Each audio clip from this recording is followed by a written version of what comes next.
Hello everyone, welcome back to Computational Nanophotonics videos. I'm Josh.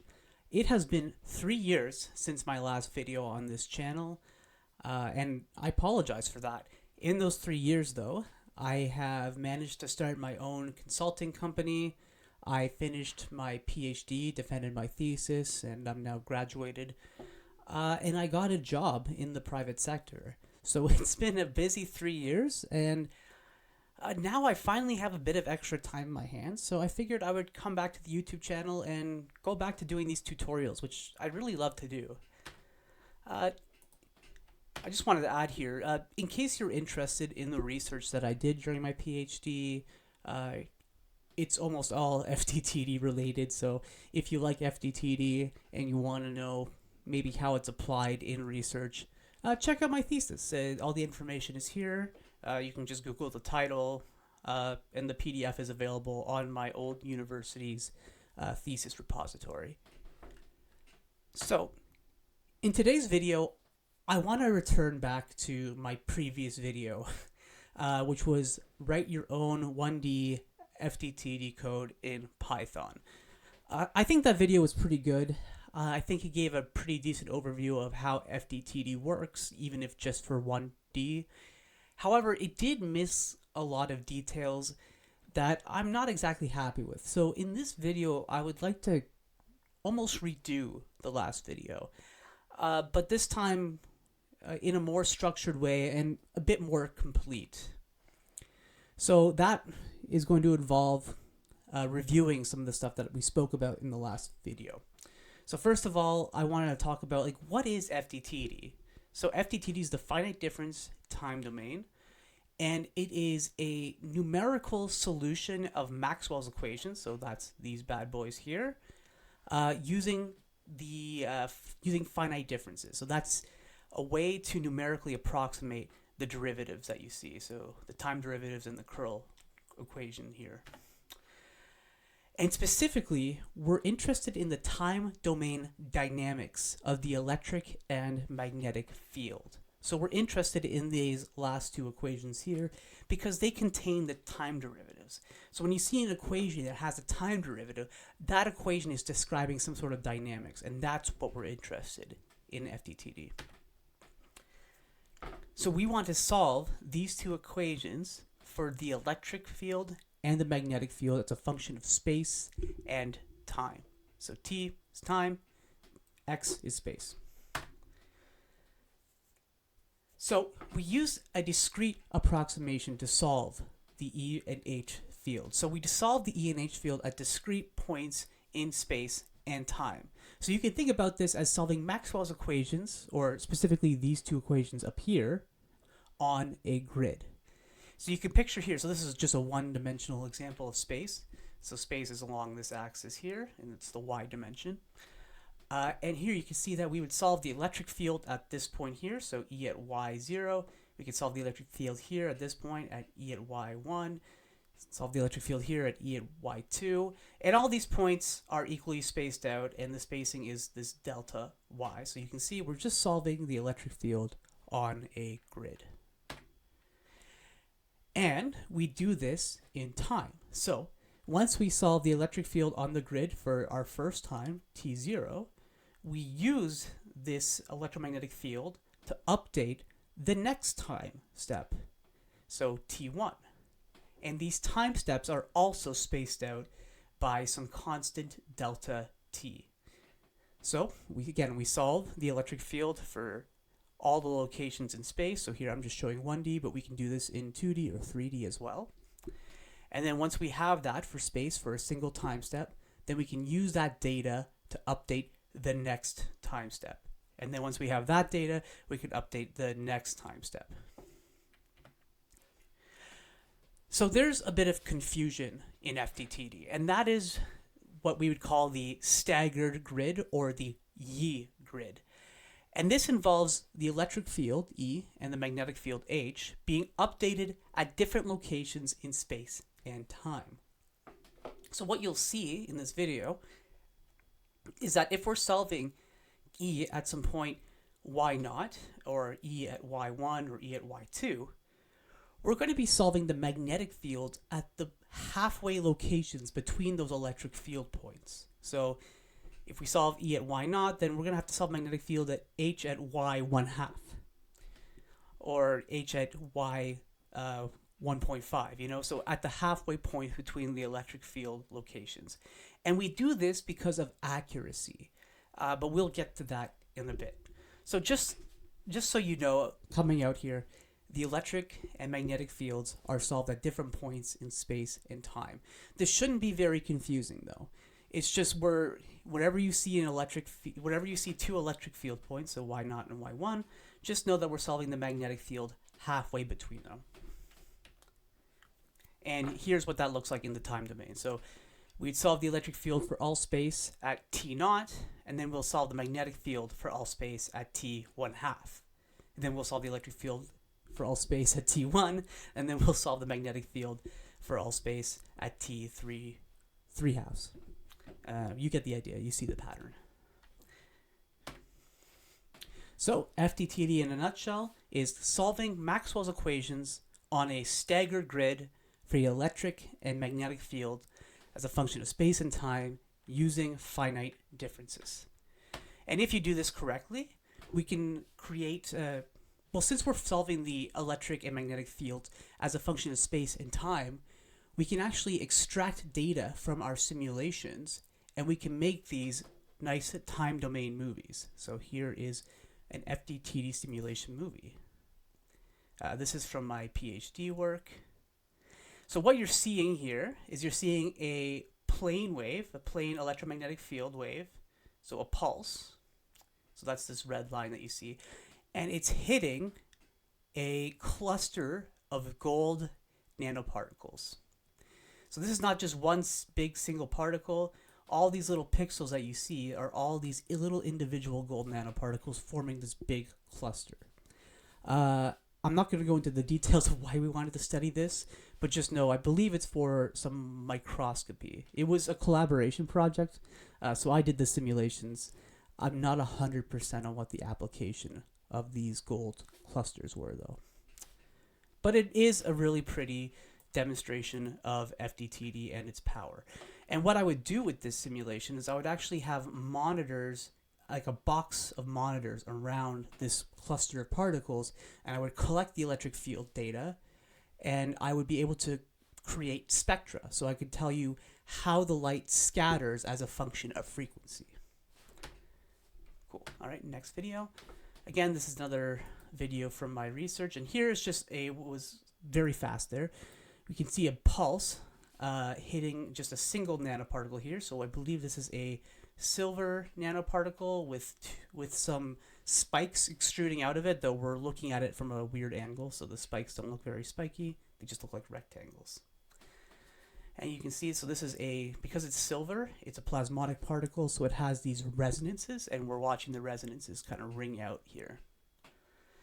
And as the final video, this is much more simple. This is just a plane wave coming in at an angle and hitting a thin film. So I'm just speeding up the video here.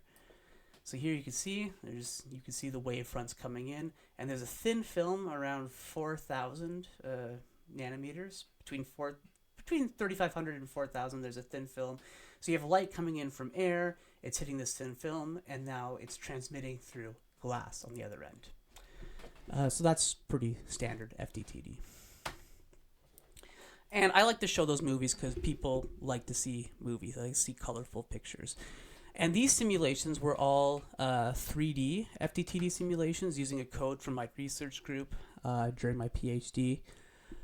So we won't be doing these sorts of 3D videos today.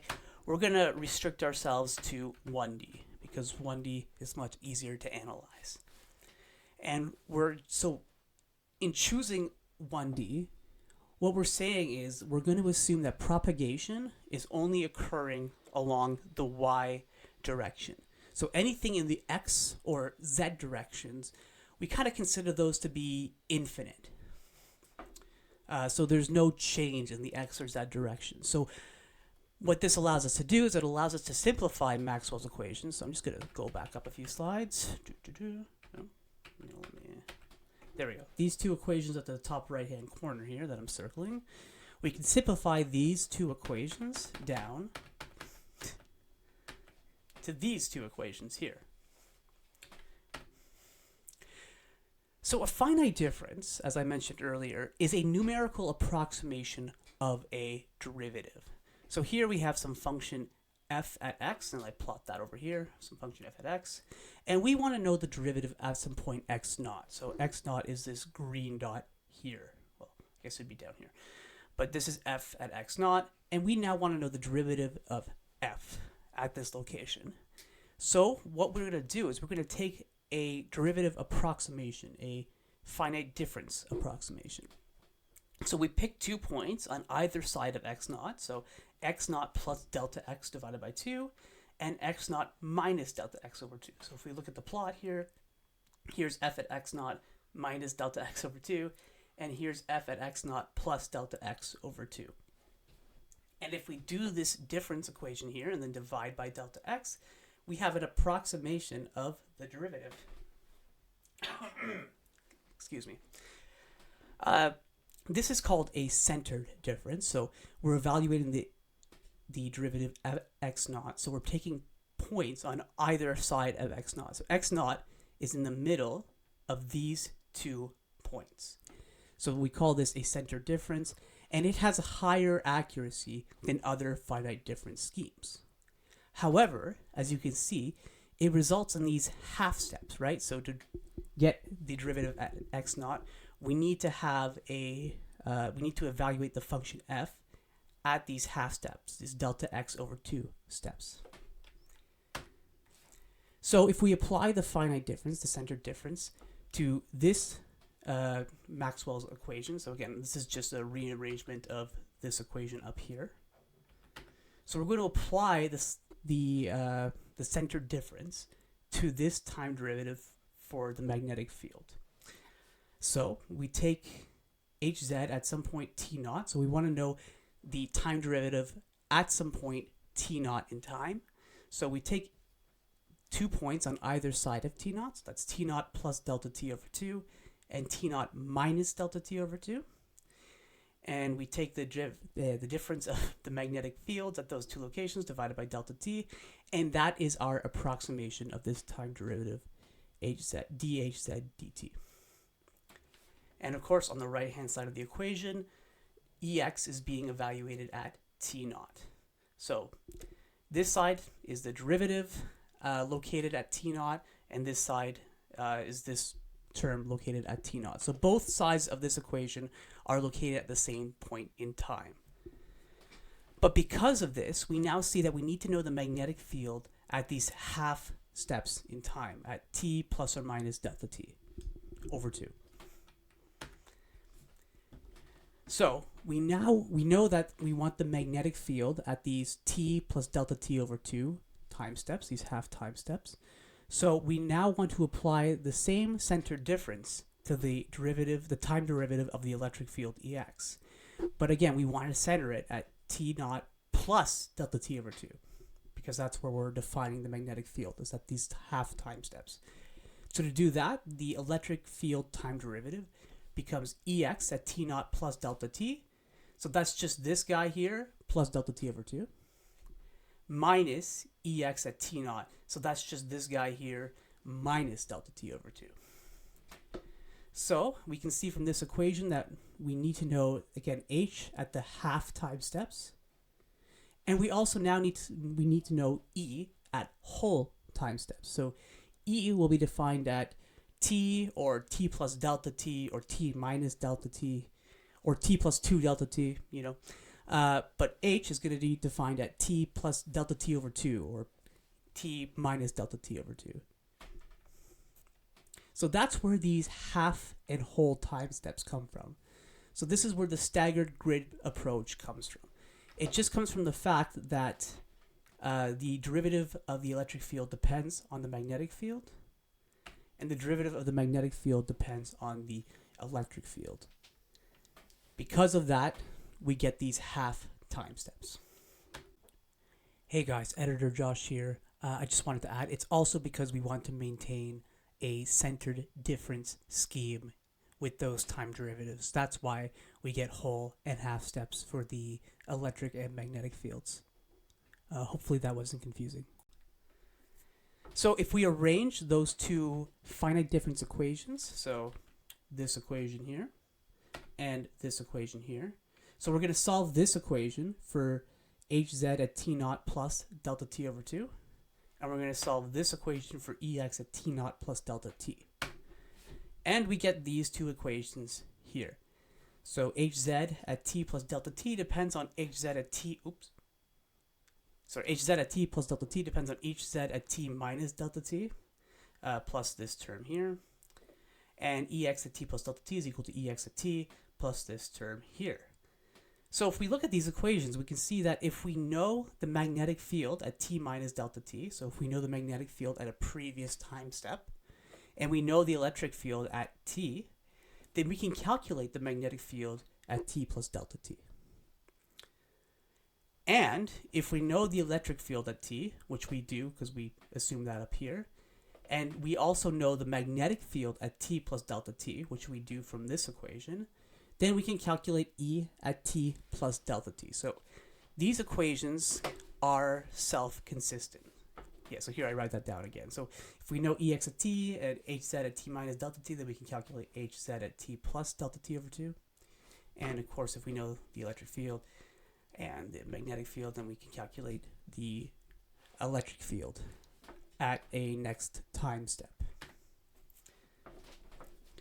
So again, just to keep reiterating this, we're solving the magnetic field at half time steps, and we solve the electric field at whole time steps.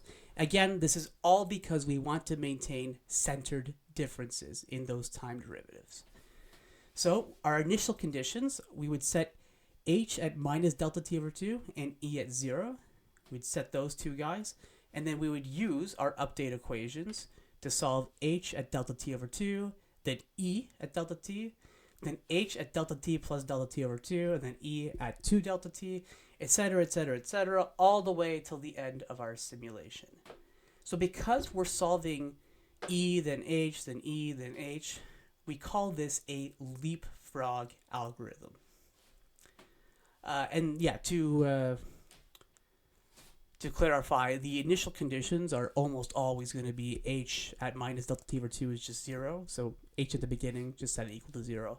And e at the beginning, just set it equal to 0. That's typically the initial conditions for FDTD. So now let's talk about index notation. So we now recognize that we're updating the algorithm at these time steps, and the time steps are separated by this delta t. So any time t is just going to be equal to some integer n times delta t. So we're just going to replace t with n. So n is just going to be an integer. So if you see t plus delta t, well, that's just n plus 1 times delta t. So we're just going to call that n plus 1. So t plus delta t is just n plus 1. And t plus delta t over 2 is just n plus 1 half times delta t. So we're going to replace anything like this by n plus 1 half. So here is what our update equations look like in index notation. So once again, if you know the n minus 1 half and the n, then you can calculate n plus 1 half. And if you know the n and the n plus 1 half, then you can calculate the n plus 1. So here's what our algorithm looks like. We set our initial conditions, ex and hz are equal to 0 for the 0th and minus delta t over 2 time steps. And then we loop through our time steps. So we loop through our n's from 0 to some n max. And we first will update the magnetic field at n plus 1 half. And then we'll update the electric field at n plus 1. And then we go to the next time step, and then we repeat the sequence over and over again. So this is the basic FDTD engine, the basic FDTD algorithm. All right, so now let's talk about the space derivatives. So here is the update equation for the electric field, Ex at n plus 1, and we have some derivative dH by dy. And we want to center this derivative at some point y naught. So again, we're going to do our center difference equation. We have hz at y naught plus delta y over 2 minus hz of y naught minus delta y over 2 divided by delta y. So this is just, again, the numerical approximation of this derivative over here. So, as you can see, we're going to need to know hz at the half space step. So y plus or minus delta y over 2. So, right, okay, yeah, and then we plug in this finite difference equation into our update equation for the electric field. And now we have a more complete version of the update equation for the electric field. So if we want to know the electric field at time step n+1, we just need to calculate this very simple equation here. And it's all just addition and multiplication and subtraction. Nothing very complicated. All right, so now for the magnetic field update equation, we have the derivative of the electric field with respect to y. Now, we know that the magnetic field is going to be centered at some location y plus delta y over 2, right? It's located at half space steps. So, our electric field space derivative is going to be evaluated using the whole space steps. So, the derivative at y naught plus delta y over 2 is just approximated by e at y naught plus delta y minus e at y naught divided by delta y. So we need to know the magnetic field at the half space steps, and we need to know the electric field at the whole space steps.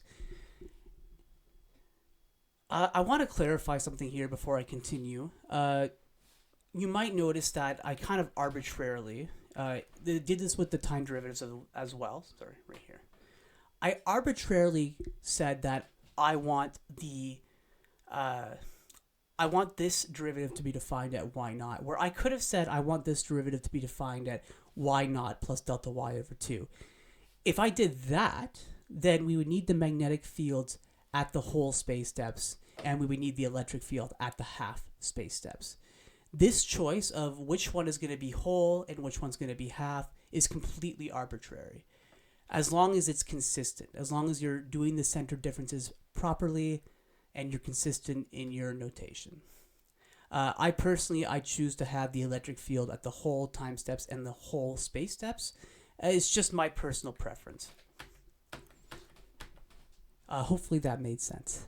And again, we're going to go back to index notation for the spatial locations. So since we are updating at space steps, any location y is going to be given by some integer j times delta y. So we're just going to replace y with j. So y plus delta y is just j plus 1 times delta y. And that's just j plus 1. Any location y plus delta y over 2 is just j plus 1/2 times delta y. So we're just going to replace that with j plus 1/2. So here is what those update equations look like now in index form. So now you can see we have the h and the e fields as a function of time, n, and space, j. So our FDTD simulation, as we talked about at the beginning, is going to be solved on a grid, where the electric fields are solved at the whole space step. So j is equal to 0, 1, 2, 3. This is where the electric field will be solved. And the magnetic field are going to be solved at these half space steps. So at 1/2, 3/2, 5/2, etc. Okay, so here I am recreating that grid again, but now with time and space. So here you can see the vertical lines represent your spatial location. So a solid line is just the whole space steps, and the dashed lines are the half space steps.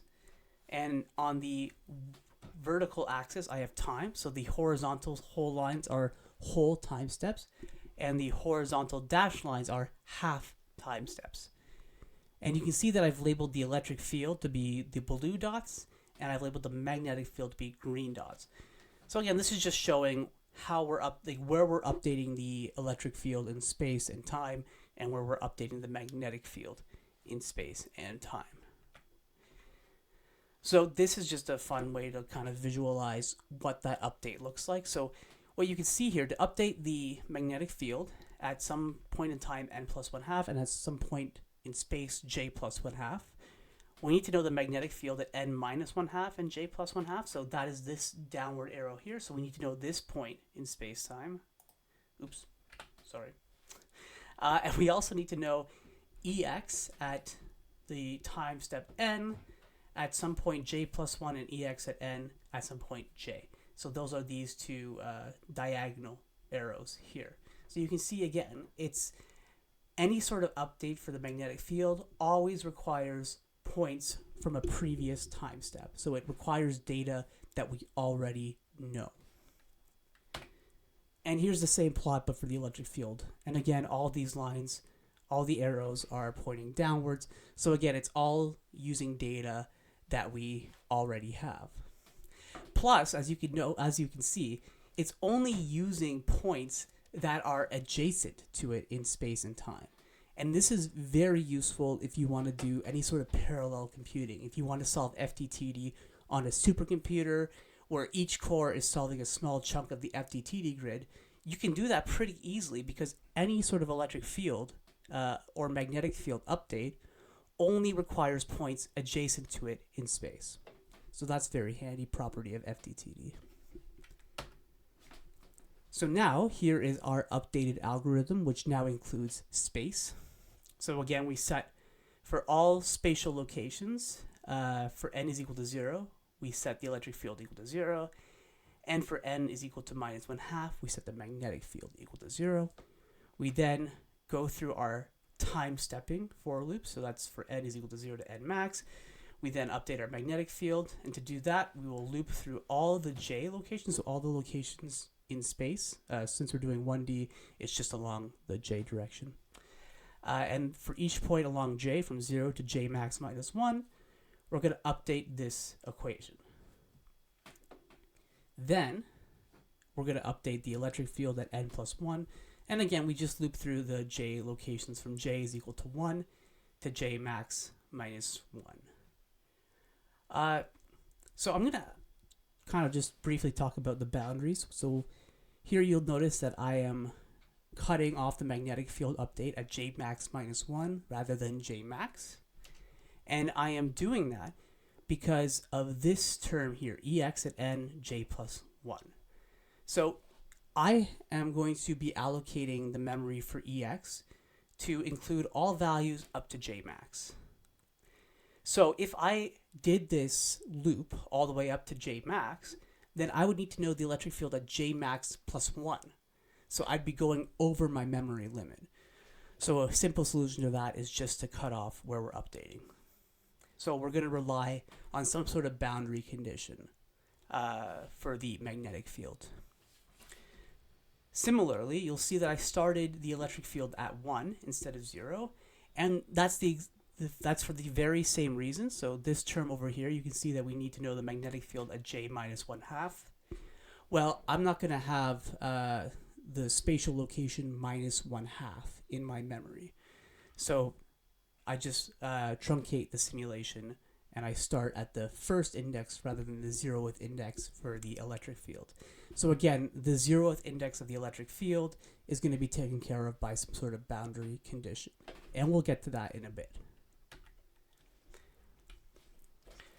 So in the actual code, we can't actually have half indices, right? So when you program something in Python or in C or whatever your language of choice is, all your vectors are indexed using integers. So we can't actually have n plus 1/2 or j plus 1/2 or j minus 1/2.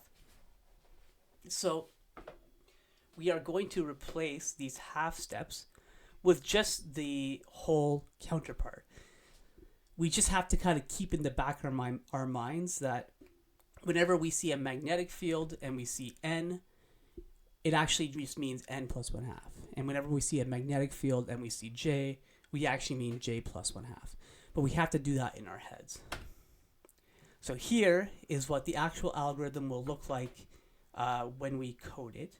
I did make a mistake. I kept this to be minus 1/2, where it should be minus 1, hz at minus 1, but it's fine. Don't worry about it. But these guys here, as you can see, I replaced the n plus 1/2 in the magnetic field with just n, and the j plus 1/2 with just j. Cool. Step sizes and stability, so these are important in FDTD. So for a step size, oh, sorry guys, I made a mistake here. I'm just going to change this real quick. This should be delta y, because we're doing the y-axis here, and that should be delta y. Excellent. Back to the slides. Okay.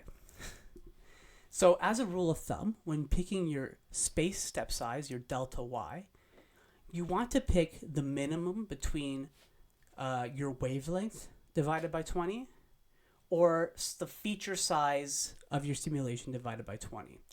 So because FDTD is in the time domain, there's not just going to be one wavelength or one frequency. We're going to be simulating a bandwidth of wavelengths and a bandwidth of frequencies.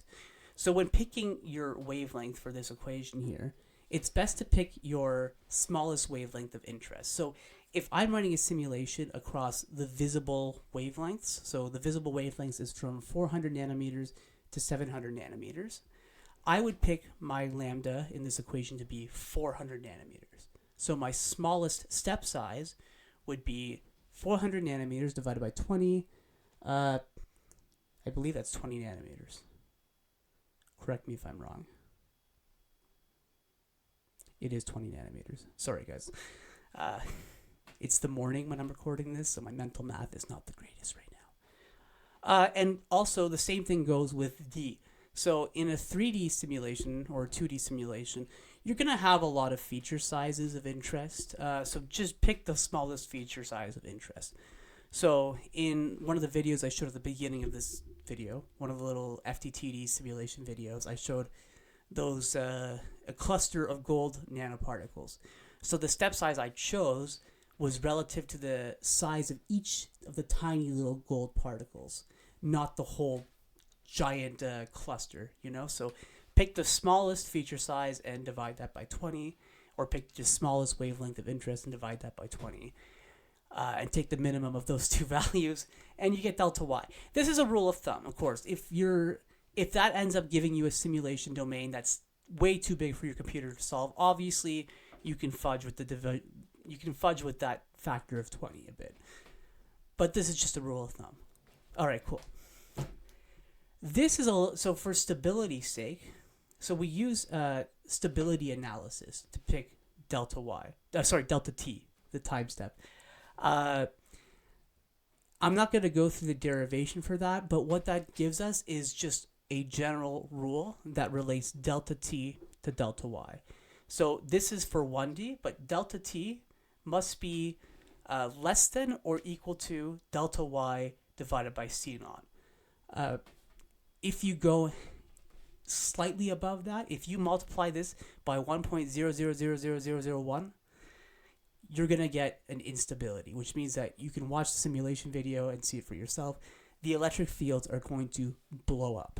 They're going to go off to infinity. And this is just this is for numerical reasons. It's not physical.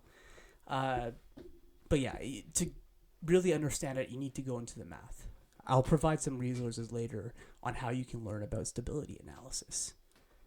But yeah, just so you know, you pick your delta y, and then you pick your delta t to be delta y divided by the speed of light in vacuum. Cool. And now that we've introduced the FDTD engine, we've talked about the staggered grid, we've talked about stability and the step sizes, we can now go and make our FDTD engine. So now that we've introduced the FDTD algorithm, we're now going to get into the code of it all. So I'm going to open up my PyCharm window. PyCharm is now my favorite IDE for Python. Yeah, it's quite nice. So here is the FDTD script. So I've already written it out and I've commented it mostly out. And I'm just going to kind of walk you through each line of the code. I think this is a lot more efficient than me typing it in front of you. So the first thing we need to do, because it's Python and we're doing some sort of numerical calculation, we want to import NumPy. So yeah. We also want to import matplotlib for plotting later on. We're not using it just yet, but we will in a bit. So the first thing I like to do at the top of my script is I like to define the popular electromagnetic constants. So the permittivity of free space, permeability of free space, the speed of light in vacuum. All of this is in SI units, by the way. And then I also calculate the impedance of free space, which is just the square root of mu naught divided by epsilon naught. Next, we want to define the size of our simulation domain. So I'm going to go with 10 microns. So that's 10 to the negative 6 meters. I'm going to choose a step size of 5 nanometers. So that's 5e9. E5e minus 9. And then we can calculate the number of cells we're going to need in our FDTD simulation. So that's just simulation size divided by the step size. By the way, yeah, so when I say step size, I mean this is your delta y. This is your delta y. So then the number of cells, this is just your J max, right? So take the integer of the simulation size divided by the step size. And we can calculate how many cells there will be in our FDTD simulation. So if I run that, so our FDTD simulation is going to have 2,000 cells. That's quite large, but for a 1D simulation, it's obviously doable. If you're doing 3D simulations though, with 2,000 by 2,000 by 2,000 by 2,000 cells, you need a supercomputer or a GPU cluster for that. All right, so then next we define our time step, so our delta t. So as we mentioned in the slides, delta t. Delta t is just delta y divided by the speed of light in vacuum. We want we're going to define our simulation time. So I'm just going to set that as a constant for now. I'm just going to set that to be, this is 10 picoseconds, so 10 to the negative 12 seconds. That's a pretty standard FDTD simulation time. Maybe a little long than the average FDTD simulation, but you know. The number of time steps, so this is your n max, and that's just your simulation time divided by the step size, obviously. And so we can then calculate how many time steps are going to be in our simulation. So I'm just going to click run on that. So there's going to be about 600,000 FDTD time steps. So maybe this is a little long for an FDTD simulation. In my experience, typically you're looking around thousands to tens of thousands of time steps for an FDTD simulation. In nanophotonics, so what I did my PhD work in, typically you're looking at hundreds of thousands just because you're using very small step sizes. Anyway, so 600,000 is a pretty big FDTD simulation, but we'll just leave it like that for now. We won't run the whole thing.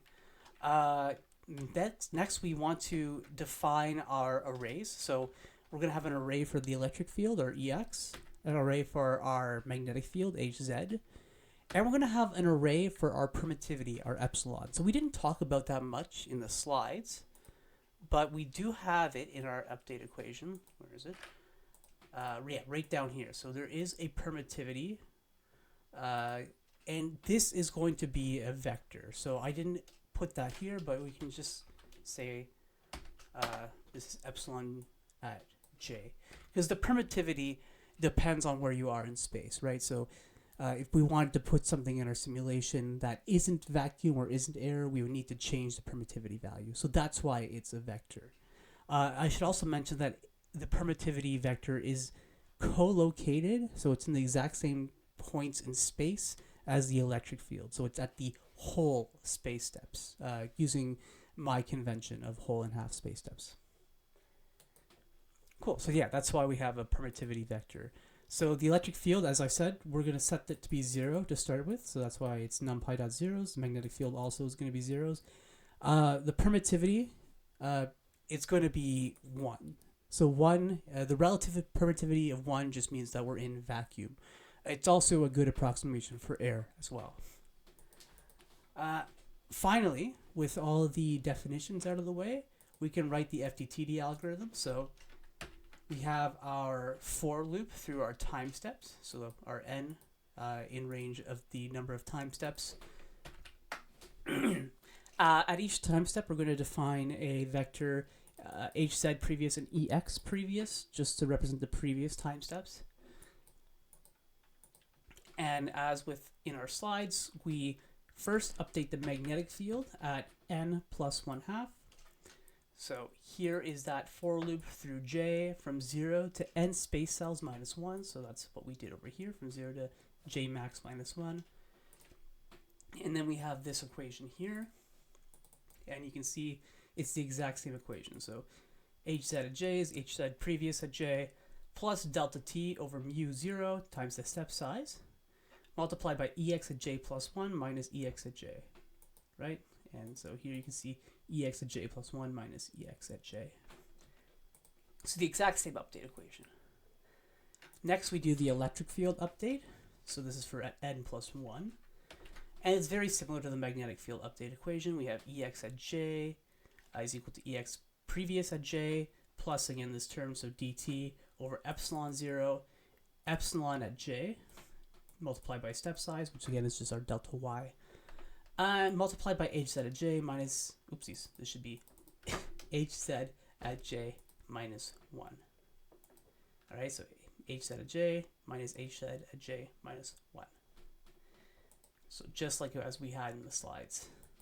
And kind of as a last touch, because we're looping through a lot of time steps, I do like to have a bit of a print statement telling me where I am in the simulation. So here, this is just saying for every 100 time steps, print n, and then tell me that the minimum and the maximum values of the electric field are. So we'd have a idea of how big the fields are in our simulation at each every 100 time steps.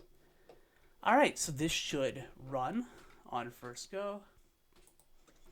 Clicking run, and here it is. It's now running. So you can see every 100 time steps, it's printing the time steps, and it's printing the minimum and the maximum value of the electric field, which currently is just 0. And the reason why it's 0 is because, well, we set the electric field and the magnetic field to be 0, and we never added any source to the simulation. So that's one of the things we're going to have to add next, is some sort of pulse source to add light, to add an electromagnetic field into the simulation domain, so we can actually see something interesting. But for now, we can loop this forever. It's just going to stay at 0. It's just an empty simulation. It's also pretty slow. So this is a 1D simulation. You can see it takes about, I'm going to say, a third of a second to update 100 time steps. That's pretty slow. We could actually make that a lot faster, and I'm going to show you how to do that right now. So I'm going to stop the simulation. So we reached 21,000 time steps. So actually I'm going to just put a comment here, 21,000 time steps. Just so you know, so we were running that for about a minute. It reached 21,000 time steps. I'm writing it down just so you'll see how fast we can actually get this thing to run by changing a few things. So one of the first things I want to change, the simplest thing I want to change, is I want to set this guy and this guy to be constants. So dt over mu naught times the step size, that will not change. So if I set this at the beginning of the simulation, this constant here remains constant. So I'm just going to cut that out, and I'm going to replace it with something called h coef, so h coefficient.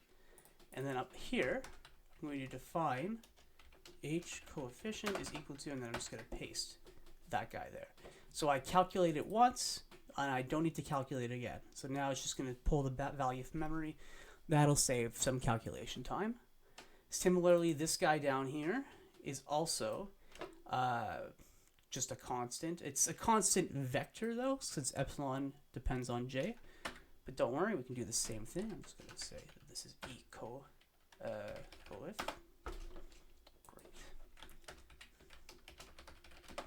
Great. And yeah, so I'm just going to get rid of the indexing at j. So now, because it's dt divided by epsilon naught times eps times step size, and eps here is a vector, e coef is also going to be a vector now. So I actually need to say that this is e coef at j. And let's just make sure that runs. Perfect, that runs. It is not much faster though. So the big speed up is going to come from vectorizing. So just for those of you who might be new to Python, for loops in Python are notoriously slow. So if you can update something using a vector update, so rather than looping through each of these j values, if we can set this equation to be something where we can update all the j values at once, then that'll speed us up a lot. And luckily, we can do that. So what I'm going to do is I'm just going to copy and paste some new equations here. So I have a script off screen that you guys can't see that I'm just copying this off of here. So this equation up here that I have highlighted is the exact same as the equation, as the for loop down here. So here we're saying, so I'm just going to comment at the for loop. So here we're saying hz from, so this should be from 0 to n space cells minus 1. Now we don't need the 0 because Python, we can just get rid of the 0. So we'll get rid of that. And that's equal to hz previous, again at the same point in space. So for j, so hz at j depends on hz previous at j. So we have the same index inside of this guy here, plus h coefficient times, so this is where things get a little tricky since this is exj plus 1. We take this exact same index inside here, so the colon n space cells minus 1, and we plus 1 to it. So now we're going from 1, so it'll be from 1 to n space cells. So n space cells minus 1 plus 1, so there's no, so it's just n space cells. So since this is the last value of the array, though, we can actually just, we don't need to say that. We just leave it empty. So we can leave it empty whenever it's a 0 or if it's the last element of the vector. And then over here, again, we use the same, because it's ex at j over here, this guy here will have the exact same index as hz previous and hz. I hope this isn't too confusing. If you haven't seen vector coding before, there's probably YouTube videos that will help you learn how to vectorize stuff in Python. It's really not that hard. It's native to NumPy, which is the library we're using to define all of our arrays. So it is highly recommended to use if you're using Python. So yeah, if you are uncomfortable with vector coding, just watch a YouTube video. It is quite simple. Just know that this line here is the exact same thing as this for loop here. It's just going to be much faster. So I'm going to delete that for loop. And we can do the exact same thing for the electric field update as well. We can vectorize it, and I'm going to show you what that looks like now by just copying from my off-screen script into here. And sort of the same rules apply. Again, we're looping over here from 1 to n space cells minus 1. So you can see in this index for ex, I'm updating from 1 to n space cells minus 1. And I do all the same index rules. And again, this one line here is the exact same as this for loop here, just faster. So let's get rid of all that. And now this is our full FDTD simulation right now. Just this for loop here. It's very cool, right? It's just a couple lines of code. Very simple. And I'm going to click run. Oh, what did I do? Right. Because e coefficient is also a vector, I need to index it properly as well. So I need to I'm going to use the exact same index as I am with ex and ex previous. So I'm just going to put that there. And now I'm going to run. Okay, so it's run for like a second, right? It's run for like barely a couple of seconds. And I'm already at 227,900 time steps. So remember, we ran it for like a minute earlier, and it took got up to 21,000 time steps. Here I ran it for a second, and it's gone 10 times longer. So that's the power of doing vectorized mathematics in Python. Just because, again, in Python, for loops are very slow. And if you do vector math, you're actually using your processor a lot more efficiently on your computer. You're actually using these special vectorized processors that can do a lot of math in parallel. So basically, you're doing kind of high performance computing, but on your own computer by doing vector math, which to me is kind of neat. So yeah, this here is your basic FDTD program. However, it is missing a few things. It's missing a source, so we want to be able to add light into it and maybe watch a movie of seeing how that light moves through the simulation. We need to add boundary conditions, and we're going to discuss those two things next. Stay tuned.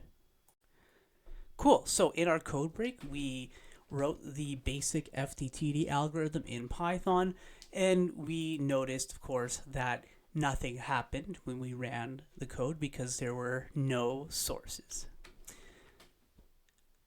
And we also, I also mentioned that there were no boundary conditions. So I guess that's what we're going to start with according to the slides. So currently in our code and in our algorithm, our boundary conditions, I said that we don't have boundary conditions. We do have boundary conditions. We're actually just setting the electric fields at j is equal to 0 and at j max equal to 0. And that should be easy for you to see because we're setting ex equal to 0 for all j's at the beginning of the simulation. And then when we update our electric field, we're not updating at the 0th point. We're starting at 1. And we're not updating at j max. We're ending at j max minus 1. So because we started at 0 and we don't update those 2 points, our boundary conditions are simply this. Ex at j is equal to 0 is 0, and ex at j max is equal to 0. So our electric fields at both sides of the simulation domain are 0. And this is what we call a reflecting or a mirror or a perfect electric conductor, PEC, boundary condition. So since we're basically saying no electric field is allowed at j is equal to 0, and no electric field is allowed at j max. Well, if you ever took an electromagnetics course, you know that if there's no electric field in something, it means that thing is a perfect conductor. So any light that hits that thing is going to reflect. So if we added a source into our FDTD code right now and we just let it go, the light would spread out, and once it hit the domain walls, it's going to bounce back into the domain. And we don't usually want that.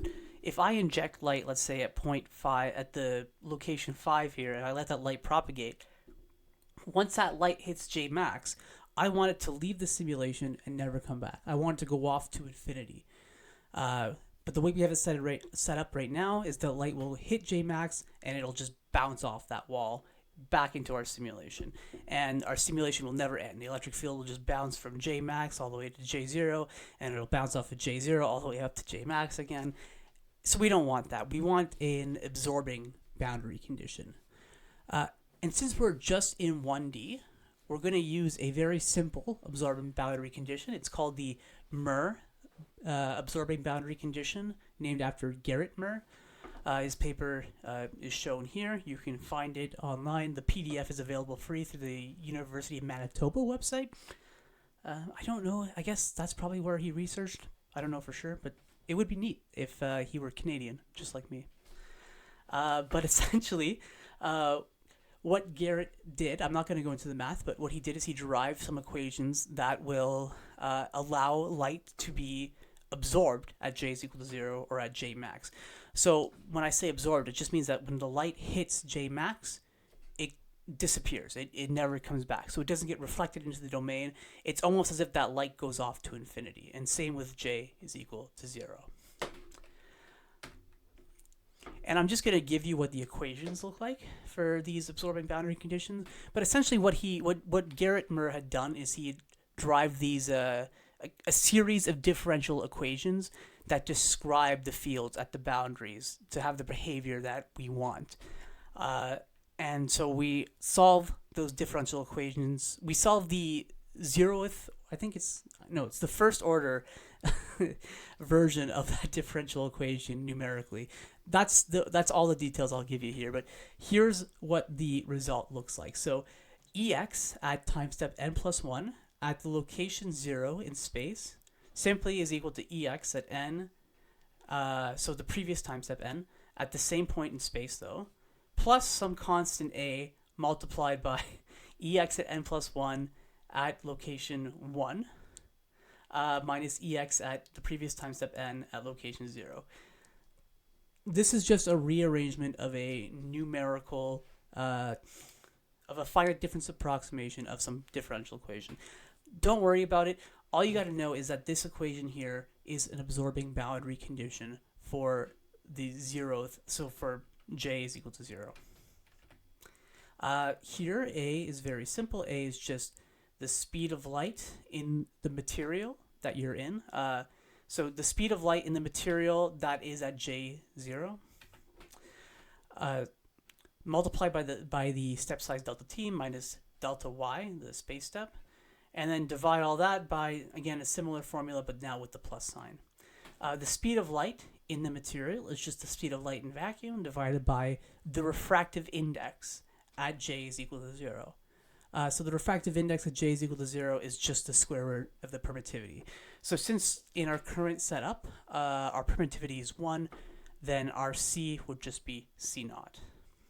But in general, for a general boundary condition, you need to take c naught and divide it by the refractive index at that location. Cool.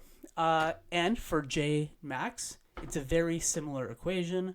I won't read it off for you, but just know it's almost the exact same thing, just everything's defined at j max or j max minus 1. And the coefficient, this a coefficient, is the exact same thing, only this time we're dividing c naught by the refractive index at j max, as you would imagine. So if we put these two equations into our FDTD code, then any light that hits J0 will get absorbed, so it looks like it goes off to infinity or to minus infinity, and any light that hits J max will go off and it'll be absorbed at J max, but it looks like it goes off to infinity. So the light will not be bouncing back into the simulation domain. Cool. So here is now what that algorithm looks like. So again, it's the same thing as before. It's just that after we update our electric fields, we have these two extra update equations for j is equal to 0 and j max. Next, I want to talk about the sources. So to add a source into the FDTD domain, you simply need to define your source function. So some sort of pulse source, let's say, and you just need to add that pulsed source to the electric field at some point in space. So here's what I'm showing that right here. So here we're saying ex at some time step n plus 1 at some point j source is equal to, again, the electric field, that exact same electric field, plus that source function there. And that source function, the electric field source at t, is just going to be equal to some sort of envelope function, f at t. So that's usually given by a Gaussian. Most FDTD programs will use a Gaussian for the envelope, multiplied by the sine of omega naught t. So sine of omega naught t, this is what actually defines what frequency region you're interested in. So you pick kind of the center frequency of your simulation using omega naught. So let's say, again, I wanted to do a simulation of light in the visible between 400 and 700 nanometers.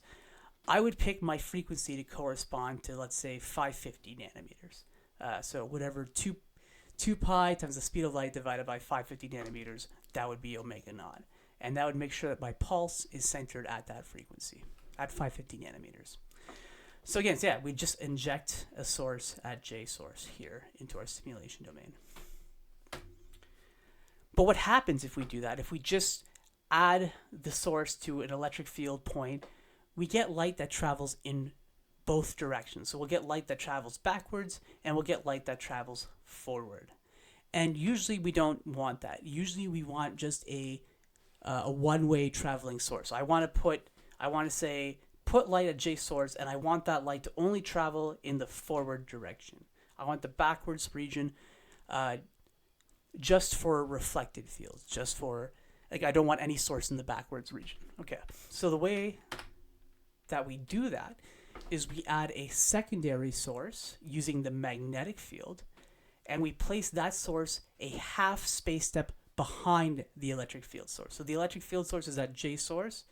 Well, the magnetic field source is going to be at j source minus 1/2. We're also defining the magnetic field, because the magnetic field is defined at a half time step, we also have to introduce the source at the half time step. And we also have to offset it by an offset, and I'll give you what that t offset is in a second. And of course, we have to divide that by the impedance So that's why in the FDTD code, I calculate the impedance. And this dividing by the impedance is just because that's like the scaling between the electric field and the magnetic field. So if we introduce a source at J source for the electric field, and we introduce a magnetic J source at J source minus 1/2, we will get unidirectional propagation. So the light going backwards is going to be canceled out, and the light going forward is going to have positive interference. Constructive interference. So we get destructive interference in the backward direction and constructive interference in the forward direction. And now here is so T offset is simply just given by this equation here. So it's the refractive index at the source. So again, in our current code, our refractive index all over the simulation is just 1. So this would just be 1. Multiplied by delta y divided by 2 C naught. So this offset time is simply the amount of time it takes light to travel half of an FDTD cell. And the impedance, Z, is just given by the vacuum impedance, which we've already calculated in our code, at the top of our code, divided by the refractive index. So that's the impedance in a general material. It's just the vacuum impedance divided by the refractive index at that location. So this is called the total field scattered field source. And the reason for that is because we're ejecting light in one direction. So let's say this is our source point here, J source. So to the right of J source, we're introducing a forward traveling wave, and that wave is going to hit some sort of object that scatters light. So to the right of J source, we have the source wave, the wave that we injected, plus the scattered wave. So this is what we'd call the total field. So it's the injected field, the source that we injected, plus this field that is scattered from whatever we put in our FDTD simulation. So this is what we call the total field. To the left-hand side of the source, however, we're only getting information about the light that was scattered, right? Because there's no source traveling to the left. So the only light that comes over here is the scattered light, or the reflected light. So we call this region the scattered field. So this is why this is called the total field scattered field source, because it creates a region where we have a total field, which is our source, plus scattered light, and it creates a region where we just have scattered light. And in computational photonics, that is very useful. Maybe one day I'll get deeper into the details of that. But for now, just know that total field scatter field just means that there's a one-directional traveling source. So our algorithm is starting to look a little bit more messy. I'm going to clean it up later on. But again, starting at the beginning, we set our fields to be 0. We then go through our time stepping from n is equal to 0 to some n max. We update our magnetic field at n plus 1/2. We then update our magnetic field source, again at n plus 1/2. And that is just given by this equation here. Next, we update our electric field at n plus 1. Again, that's just using this loop here. Or I guess we're not using loops anymore. We're doing vector math, but you get it. And then we add the electric field source, again at n plus 1. And then we do the electric field boundary condition, which are these equations here. So with all of that in mind, we can now go to our next code break where we're going to implement those boundary conditions, and we're going to add in some sources. So now we're back to our Python script, our FDTD Python script. It has not changed since we've last seen it. So we've discussed in this last section the sources and the boundary conditions. So now we're going to implement those things here. Once again, I have a script off screen that I will be copying and pasting from just to streamline the process. So let's start with the boundary conditions. So if I pull up the PowerPoint, the boundary conditions are just these two equations down here. But I'm first going to define our A and our A prime terms. So if we remember correctly, our A and A prime terms, they depend on the refractive index. So we don't exactly have the refractive index programmed just yet, but we do have the relative permittivity, epsilon. So the refractive index is just the square root of that epsilon. So I'm adding that term up here. Okay. And then down here, I'm going to make these boundary condition coefficients. So first thing we need is the speed of light at our boundaries. So the speed of light c is going to be the speed of light in vacuum, c naught, divided by the refractive index. And this is going to be for the 0th boundary, so for the left-hand side of our simulation domain. I also need the speed of light for the other boundary, for the right-hand side. So I'm going to have our c prime, as what I called it in the slide, and this is at the last point. So in Python, the last element of an array is just the -1th element. Okay, and then our coefficients are a and a primes. So these guys, a and a prime. We know from the math how to define these terms. So I'm just going to copy and paste those from my other script. So we have a, so that's just c times delta t minus delta y, the step size, divided by c times delta t plus the step size. And a prime is the exact same formula, just now using the c prime instead of c. So those are the coefficients, pre-calculated coefficients for our boundary conditions. And we know where to put the boundary conditions. We put them after the electric field update, so I'm just going to say boundary condition update. Oops. And again, from our slides, we know that the update equations for the boundary conditions are quite simple. It's just these guys down here. And again, I'm just going to copy and paste them from off screen.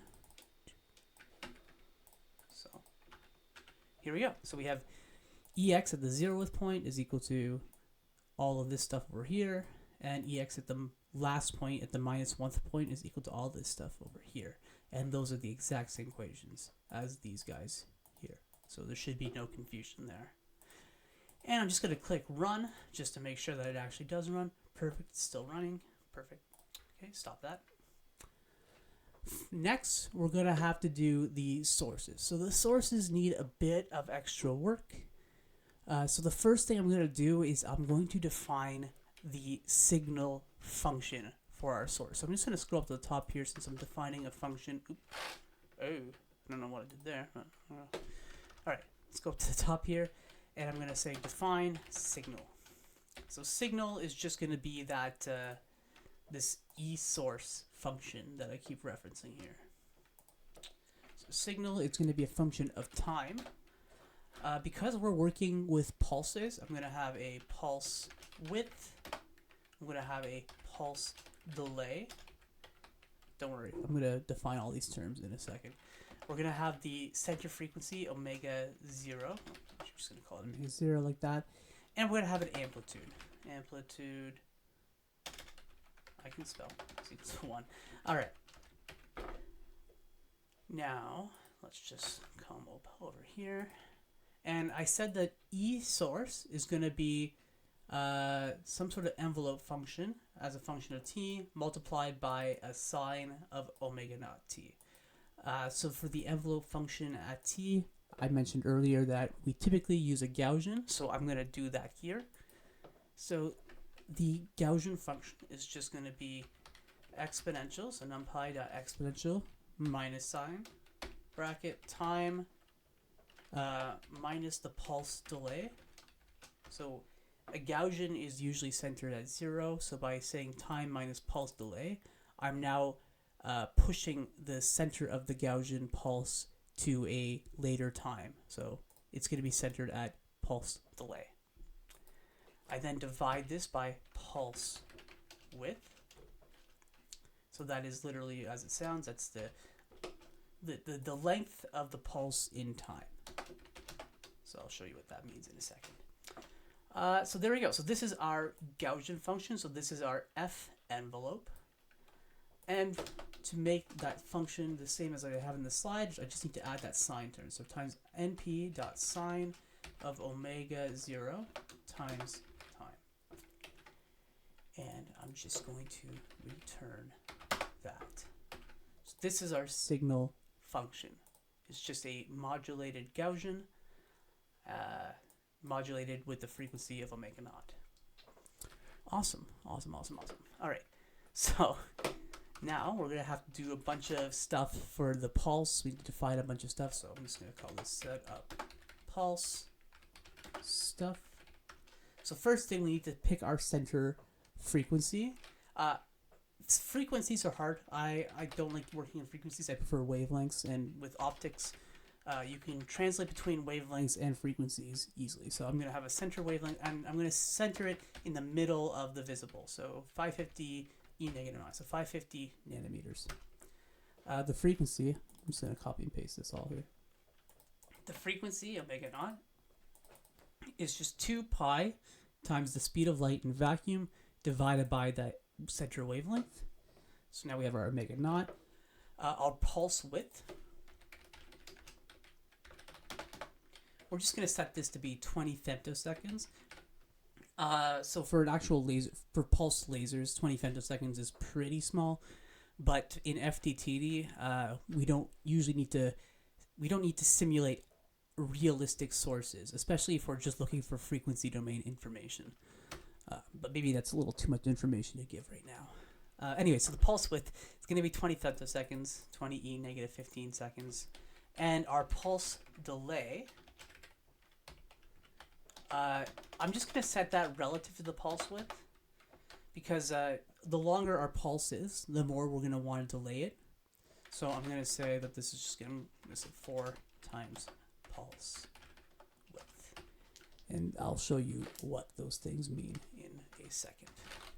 Finally, I want to plot the pulse before I run the simulation. So I just want to show, I want to see for myself what the pulse looks like as a function of time. And obviously I want to show you guys what that looks like. So we're going to define a time vector. So we're going to do that by using the lens space function in NumPy. Oops. Yes. And we're going to go from 0 to sim. Wow, that's a lot of text. 0 to simulation time, and we're going to do this we're going to have a number of time step values, and we're going to calculate our pulse. So we defined our signal function above. We're going to give it the time values that we want. We're going to give it the pulse delay that we defined. We're going to give it the pulse width that we defined, and we're going to give it the omega 0 that we defined. And the amplitude, we're just going to keep that to 1. So we're going to keep the amplitude to its predefined value of 1. Oh, I didn't even use the amplitude. Sorry, amplitude. There we go. Sorry, guys. All right, so we're just going to call this function for all the times in our simulation, and then we're just going to plot what that pulse looks like. It's a function of time. So using the matplotlib library and plt.show just to show us what that pulse looks like. So I'm going to click run. Okay, so here is a plot of the pulse. So you can see that our simulation is, I have it set right now to 1 e negative 11 seconds, so that's 10 picoseconds of total simulation time, and the pulse is defined all the way down here, so let's just zoom in on that. All right, so our pulse, I didn't seem to offset it enough. Let me just see what I did wrong here. I don't think I did anything incorrectly. Let me just double check everything, guys. So time minus time delay divided by pulse width to the power of 2. Interesting. All right, so then I just need to set the pulse delay. Yeah, I need to set the pulse delay by a larger value, apparently. That is all right. Let's just set that to 10, see what happens. So I'm just going to rerun that.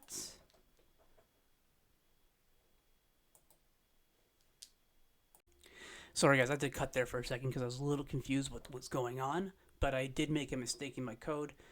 You'll notice when I define the function signal up here, I put time, pulse width, then pulse delay. When I called the function down here, signal, I put time, pulse delay, then pulse width. So we're going to switch those two guys around there. So that was the issue I had. Yeah, usually you can set your pulse delay to be around anywhere between, let's say, 3 to 7 times the pulse width, and you should be fine. So I'm setting it to 4, and it should work this time. All right. Okay, so now we're going to zoom in. So we have a very long simulation time with a very small pulse, as you can see. So I'm going to zoom in on the pulse here.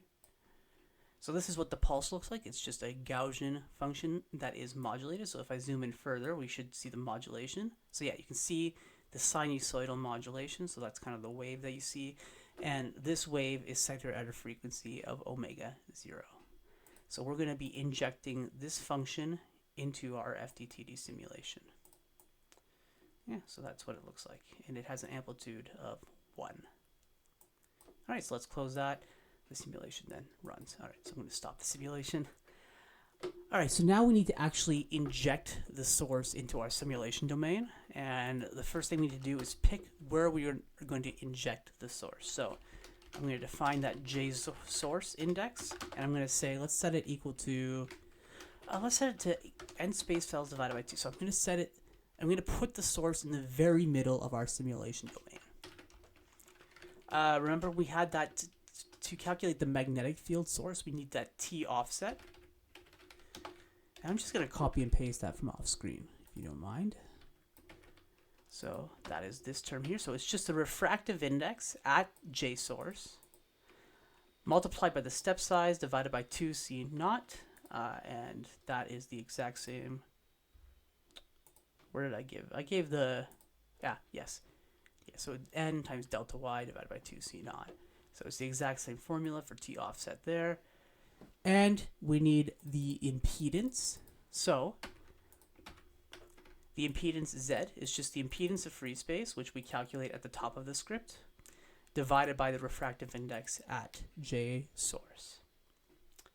So now that we have all that stuff pre-calculated, we can now actually add the source into our FDTD updates. So I'm going to have...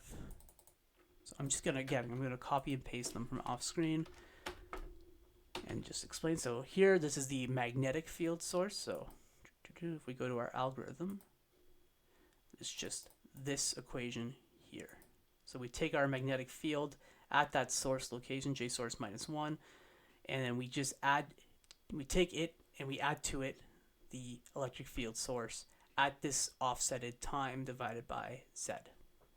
So we're just doing that exact same thing here. So we have Hz at JSource -1 is equal to itself minus the signal. Do I have the minus sign in there? Okay, so this should be a minus sign. Excuse that.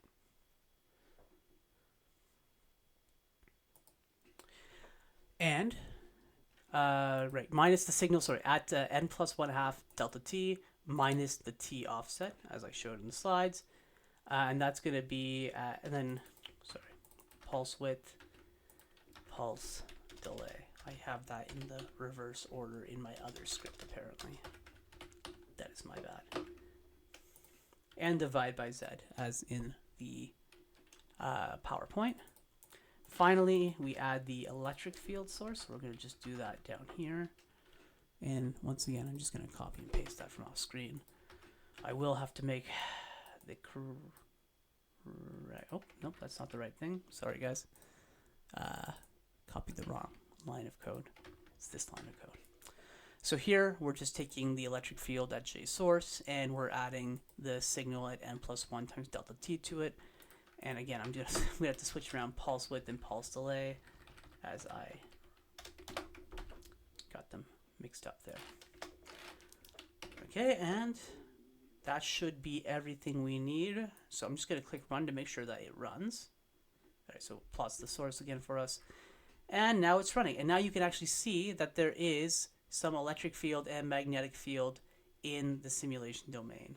So we no longer have zeros for that electric field max and min.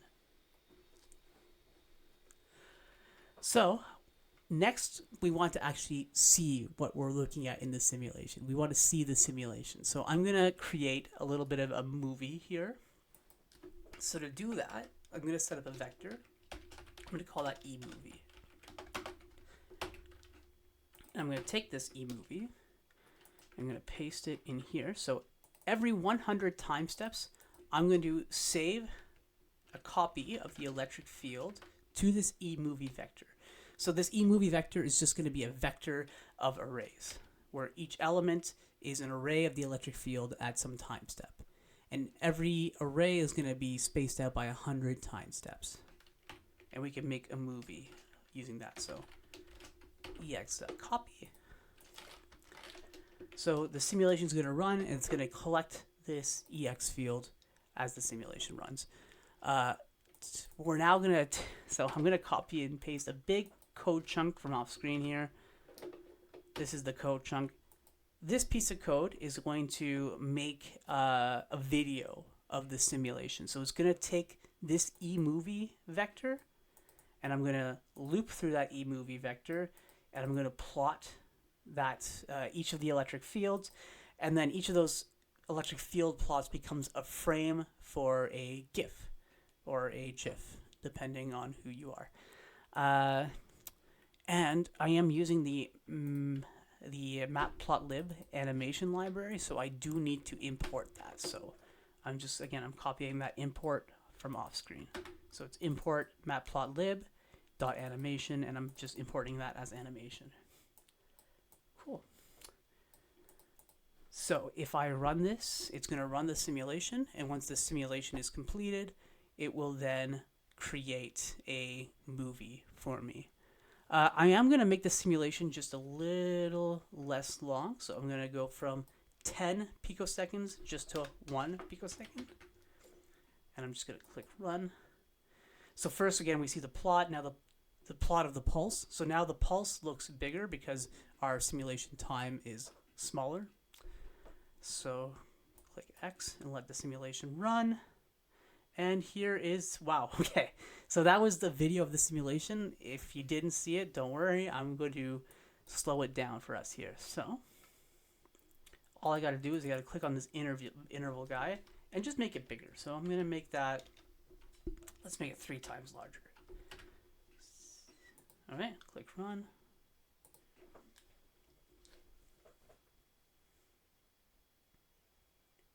So that was a video of the simulation. So what you were seeing in the middle of the simulation domain. So again, I set JSource to be in the middle of our simulation. We're introducing a pulse, and that pulse is only traveling in the forward direction. So what I'm going to do is I'm actually going to go back to 20, and I'm going to make this I think it should be every 10 iterations for it to be a cleaner movie. So let's do that. Okay, and just click run. So now we're taking an electric field time step every 10 iterations, so it should make the movie a lot cleaner to look at. So it's now running. All right, simulation finished, and now here comes the movie. So it's going to be a bit slower this time around, but here you go. You can see you can see the wave being introduced halfway through the simulation domain. That wave is only traveling in the forward direction. That wave hits the boundary, and then it goes off to infinity. So there's no light being reflected back into the simulation domain. We're just introducing light, and that light goes off to infinity. Very nice. So I mentioned in the slides that some funny things happen if we don't have the magnetic field source. So I'm actually just going to remove the magnetic field source for you, just so you can see what happens when we don't have a magnetic field source at that location. I don't know why it's plotting off screen now, but there's the plot of the pulse. Okay, and there we go. Here comes the movie.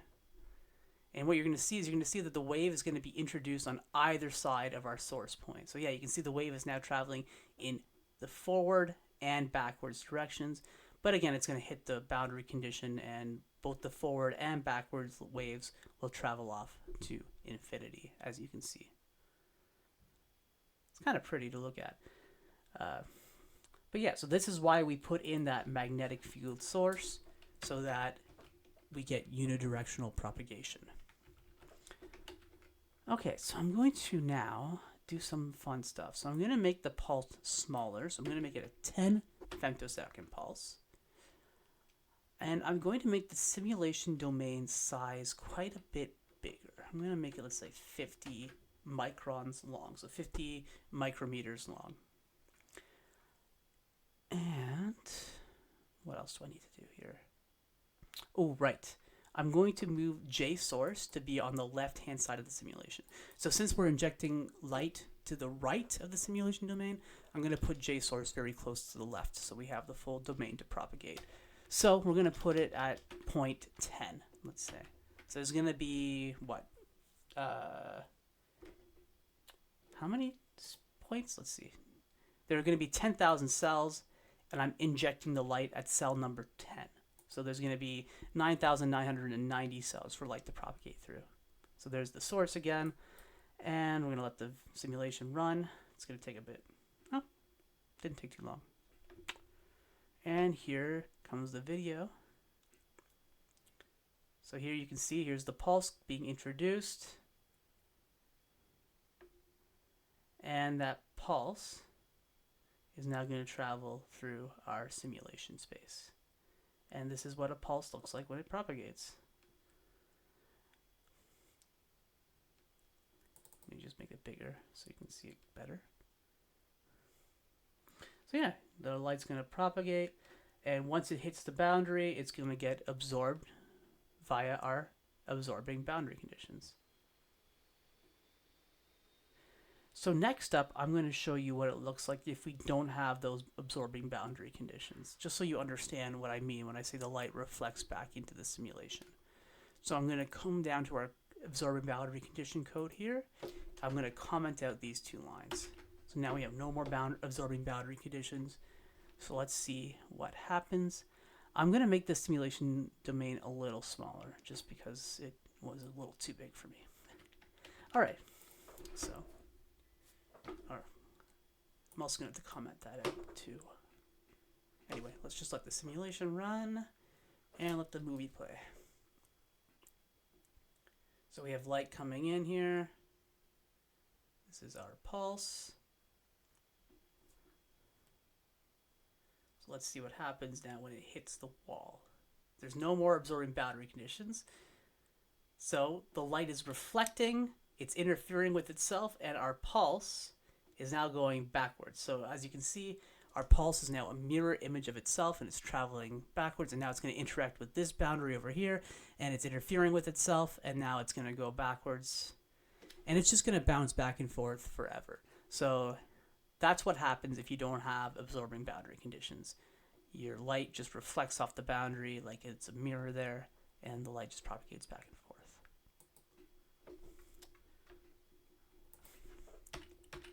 So that's why we have these lines of code. Oh geez, what else can I show while we're at this?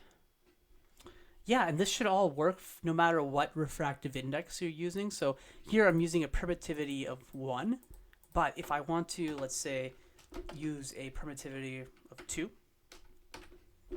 that shouldn't be a problem. So if I run the simulation again, all right, sorry, I'm just gonna comment out, yeah, the plotting, because we don't need to plot the pulse anymore. We know what the pulse looks like. It's fine. I'm gonna get rid of that. So the simulation runs. All right, cool. And let's just make sure that nothing happens when we have a refractive index. Yeah, so as you can see, the light gets introduced here, and it simply just propagates. Did I put the, yeah, I put the absorbing boundary conditions back on, so there shouldn't be any reflection now. Yeah, so as you can see, it's just absorbing the light, and it looks like the pulse goes off to infinity. And as you can see, so it's not affected by a change in the permittivity. So you can now put in whatever refractive index or permittivity you want. All right, so there you go. So now we have our 1D FDTD engine, now with a source and with boundary conditions. And now we're ready to move on to something a little more interesting. We're going to show how to actually use this code to calculate spectra. So let's say I have a pulse and it's going to hit some sort of device. I want to know how much light gets transmitted and how much light gets reflected as a function of frequency or wavelength. And for that, we need to use Fourier transforms, and we need to introduce the concept of a monitor in our simulation. So now we're back to the slides. In our last code break, we introduced boundary condition, absorbing boundary conditions, and we introduced a source. Also, I showed you how you can do a movie in FDTD using that blood chunk of code there, using the matplotlib animation. I do encourage you to look up any matplotlib or numpy functions that I'm using and make sure you understand what they do. I shouldn't be using anything too complicated. That animation function is the most complex thing that I'm doing. So yeah, check that out. So now we're going to add some interesting stuff to our simulation. We're going to add material structures, and we're going to add Fourier transform monitors. There we go. So adding material structures. So when it comes to FDTD simulations, there are two kinds of materials that you can have. Typically, you have dielectric materials and dispersive materials. So dielectric materials are treated as frequency independent. So their permittivity doesn't depend on the frequency. It's constant. And it requires no change to our FDTD code, because again, we already have that permittivity vector in our FDTD code. So we simply just need to populate that vector with the right values for a dielectric material. Dispersive materials, however, are frequency dependent. So their permittivity depends on the frequency, and this will require some extra models and extra update equations. I'm not going to go through those in this video. If you are a keener and you want to look into it yourself, I do cover dispersive materials and how we model those in FDTD in my thesis, so please check that out. Shameless plug. But also, a lot of materials that we're interested in optics, specifically, let's say like silicon in the C band and O band, or even glass. These are materials that we can usually approximate as dispersionless. So if we look at what their permittivity looks like as a function of frequency, it is quite flat in certain frequency regimes that we're interested in. Now, when it comes to stuff like, let's say, like metals, so silver, gold, titanium, that kind of optical material, you're going to need to use dispersion. It's hard to get away from that. But for a lot of materials that we're interested in, we can treat them as just a dielectric, a constant, just a single number to represent that material, which is very nice.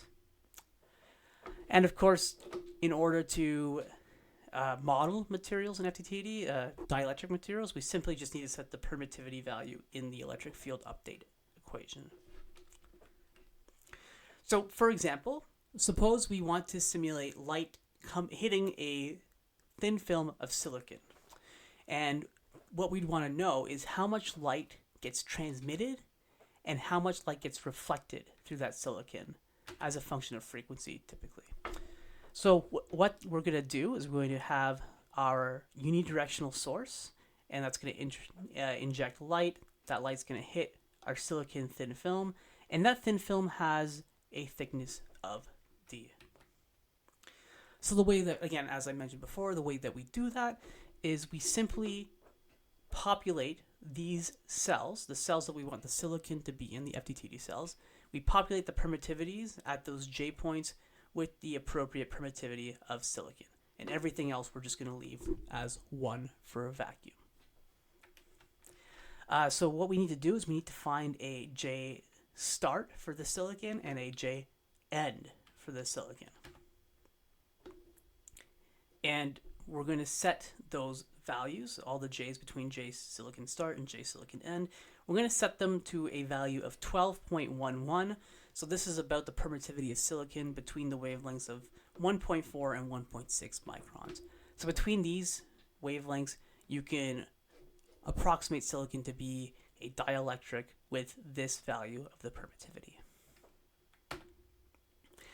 Now, this is a bit of a point that I guess I didn't really think about until recently, but I guess it's worth showing. So here I am zooming in on this grid here, and I'm adding in these subsquares. So how do I best say this? So yeah, epsilon at j. So if we pick some point j, this epsilon at j defines the permittivity in a region centered at j, but that region extends from j is equal to -1/2 to j plus 1/2.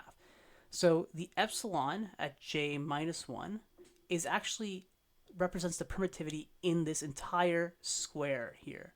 The epsilon at j is the permittivity in this entire green square, and the epsilon at j plus 1 is the entire permittivity of this purple or pink square. And the reason why I bring that up is because this actually affects the thickness of the material structure. So if we define our thin film to be between J silicon start and J silicon end, we actually have to account for that spillover at J silicon start, because J silicon start, it actually defines the permittivity from this halfway point over here to this halfway point over here. Similarly, J silicon end defines the permittivity from this halfway point here to this halfway point here. So the thickness of our thin film is actually J silicon end minus J silicon start plus 1 times delta y. So that plus 1 comes in from that halfway overlap. So that overlap of J silicon start into this cell over here, and the overlap of J silicon end into this cell over here. So we need to have that plus 1 accounted for in our thin film. Now, as I mentioned, we want to know how much light is reflected and transmitted through the thin film, and we want to do this as a function of wavelength or frequency. So we want the reflection or the transmission spectrum. So the way that we get the transmission spectrum is quite easy. We inject our source. That source interacts with the silicon, and some of that light will get transmitted through it. And we simply just need to capture that transmitted light and do some calculation with it. The reflected light, we're going to calculate that in the scattered field region. So in the region where no source is injected. So we need to place our reflection zone behind the source, because we don't want the source to be part of our reflected signal. So to calculate the spectra, the transmission or reflection spectra, we need to use a Fourier Transform monitor. So this is just we pick a point in space, we're going to capture the field as a function of time, and we're going to apply a Fourier transform to it to convert from time to frequency. So basically a Fourier transform takes any, so Ex for time at some point y0, and it transforms that into the Ex as a function of frequency at y0. So if you guys haven't heard about Fourier transforms yet, well, I don't know why you're learning about FDTD. You're a bit ahead learning about FDTD if you don't know Fourier transforms yet. But this is something that you will learn in if you take physics or if you take engineering in university/college. You'll learn about Fourier transforms. So if you don't know them and you're watching this video, maybe go read up on those and just kind of get an understanding of what a Fourier transform does. But the best thing I'm going to tell you is that just any function of time can be translated into a function of frequency. And the Fourier transform is just an equation that lets you do that. Okay, once we have the frequency domain electric field, we can then use that electric field to calculate the transmittance and the reflectance spectra. So this is the Fourier transform. It's an integral equation. And again, it translates any time domain function f at t into its frequency domain counterpart, f at omega. So f at omega is just equal to the integral of f at t multiplied by this complex exponential term here from minus infinity time to positive infinity time. So for FDTD, we can make some simplifications. So we know that all fields are 0 for time less than 0. So that minus infinity now just becomes a 0, because we know that everything that's less than 0 is just going to be 0. So there, f at t is 0 for time less than 0. And we know, we can assume that all of our fields are going to be very small after our simulation finishes. So for t max, anything above t max, we're going to assume that f at t is also 0. So that gives us an upper limit to our integral. Finally, since FDTD isn't a continuous time domain thing, we're taking these discrete time steps, we're going to use what is called the discrete Fourier transform. So the discrete Fourier transform assumes that your time is set up as n times delta t, which is what happens in FDTD, so that's perfect for us. And it treats the integral like a Riemann sum. So if you took any sort of intro calculus course with integration, you've heard of Riemann sums. It's just you take your integral and you make it into a sum of function evaluations rather than integral. So this Fourier transform integral in the discrete time approximation just becomes f at n times delta t, so that's just your f at t, multiplied by the exponential of I omega times n delta t. Once again, that's just exponential of I omega t, multiplied by delta t, so your dt gets replaced with delta t. And instead of an integral, we're now just doing a sum. So this is just adding this thing, adding the right-hand side of this guy over and over again, all the way up to n max, which corresponds to t max. So our Fourier transform is just a sum function, which is very nice, very simple to implement in Python. So in our simulation, we can pick any point. So J0 is just going to be some index in our simulation domain. And we can calculate the frequency domain electric field at that point, J0, using this sum. We just need to take EX and store it for all the values of n for our simulation at that point J0. And then in post-processing, we just do this sum, and we now have the frequency domain field. I don't know why I included this a second time, but there it is. Okay, so now we're going to pick a JR and a JT. So a J index for the reflection calculation and a J index for the transmission calculation. So JR needs to be placed before J source. So again, it needs to be in the scattered field region, so behind J source. So I'm putting it here at the second line. And our JT obviously has to be after our device. So our device right now is just a silicon thin film. So our JT is over here, kind of near the end of the simulation domain. But it can be anywhere in the vacuum region over here. So we're going to run the simulation, and we're going to store the electric field values at JR and at JT for all the time steps n. So we're just going to have a vector that's going to store all of these values for the entire simulation. And then we have to do 3 Fourier transforms. So first we're going to do the discrete Fourier transform for the reflection position. And again, this is just the equation we saw before, but for the reflection position. We also need the Fourier transform for the transmission location, so JT. And we also need the Fourier transform of the source because we want to normalize our reflection and transmission coefficients. So to do that, we definitely need it at the source. And the source is not located at any specific place, so we can just do the Fourier transform of the source function itself. So once we have all these Fourier transforms, we have everything. So we have the source, the transmission and reflective fields, all as a function of frequency. We can calculate our reflection coefficient, or our reflectance, I should call it. And that's just the absolute value of EX squared divided by the absolute value of E source squared at the reflection point.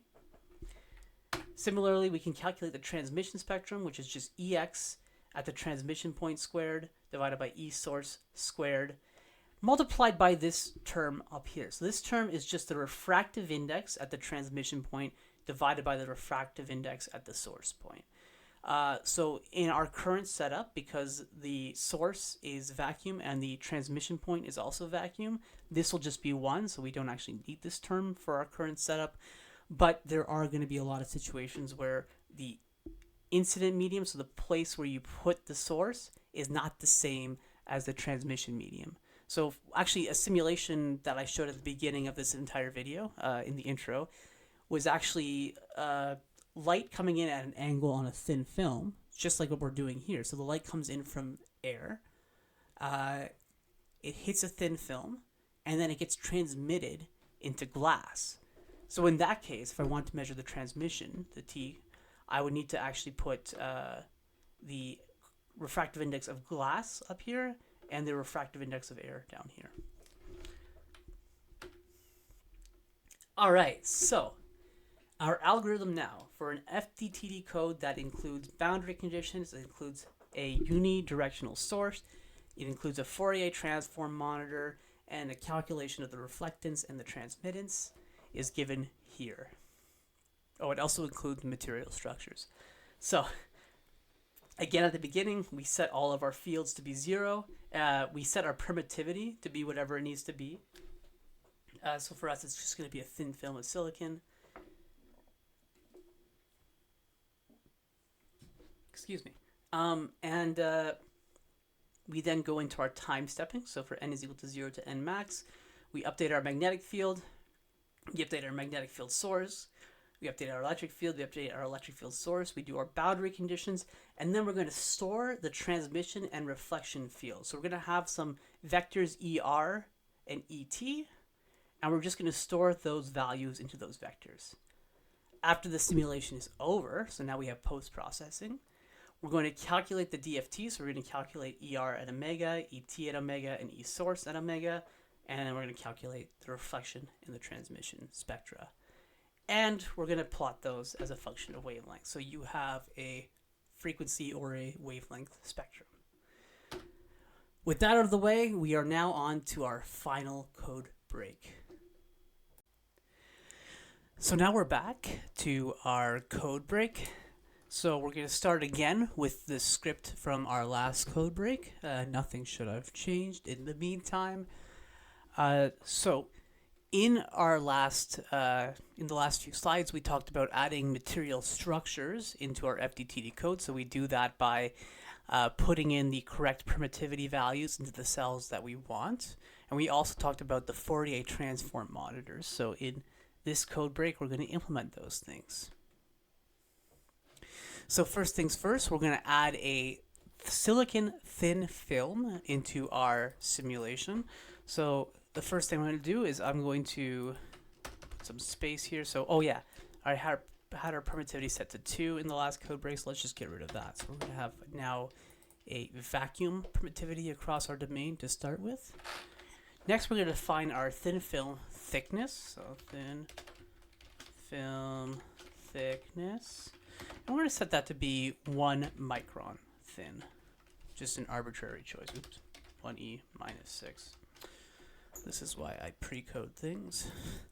Next, we have to find our J silicon start, as in the slide. So I'm going to set that to be halfway through our simulation domain. Oops. J. Oh my goodness, Josh. J silicon start. And I'm just going to say that this is n space cells divided by 2.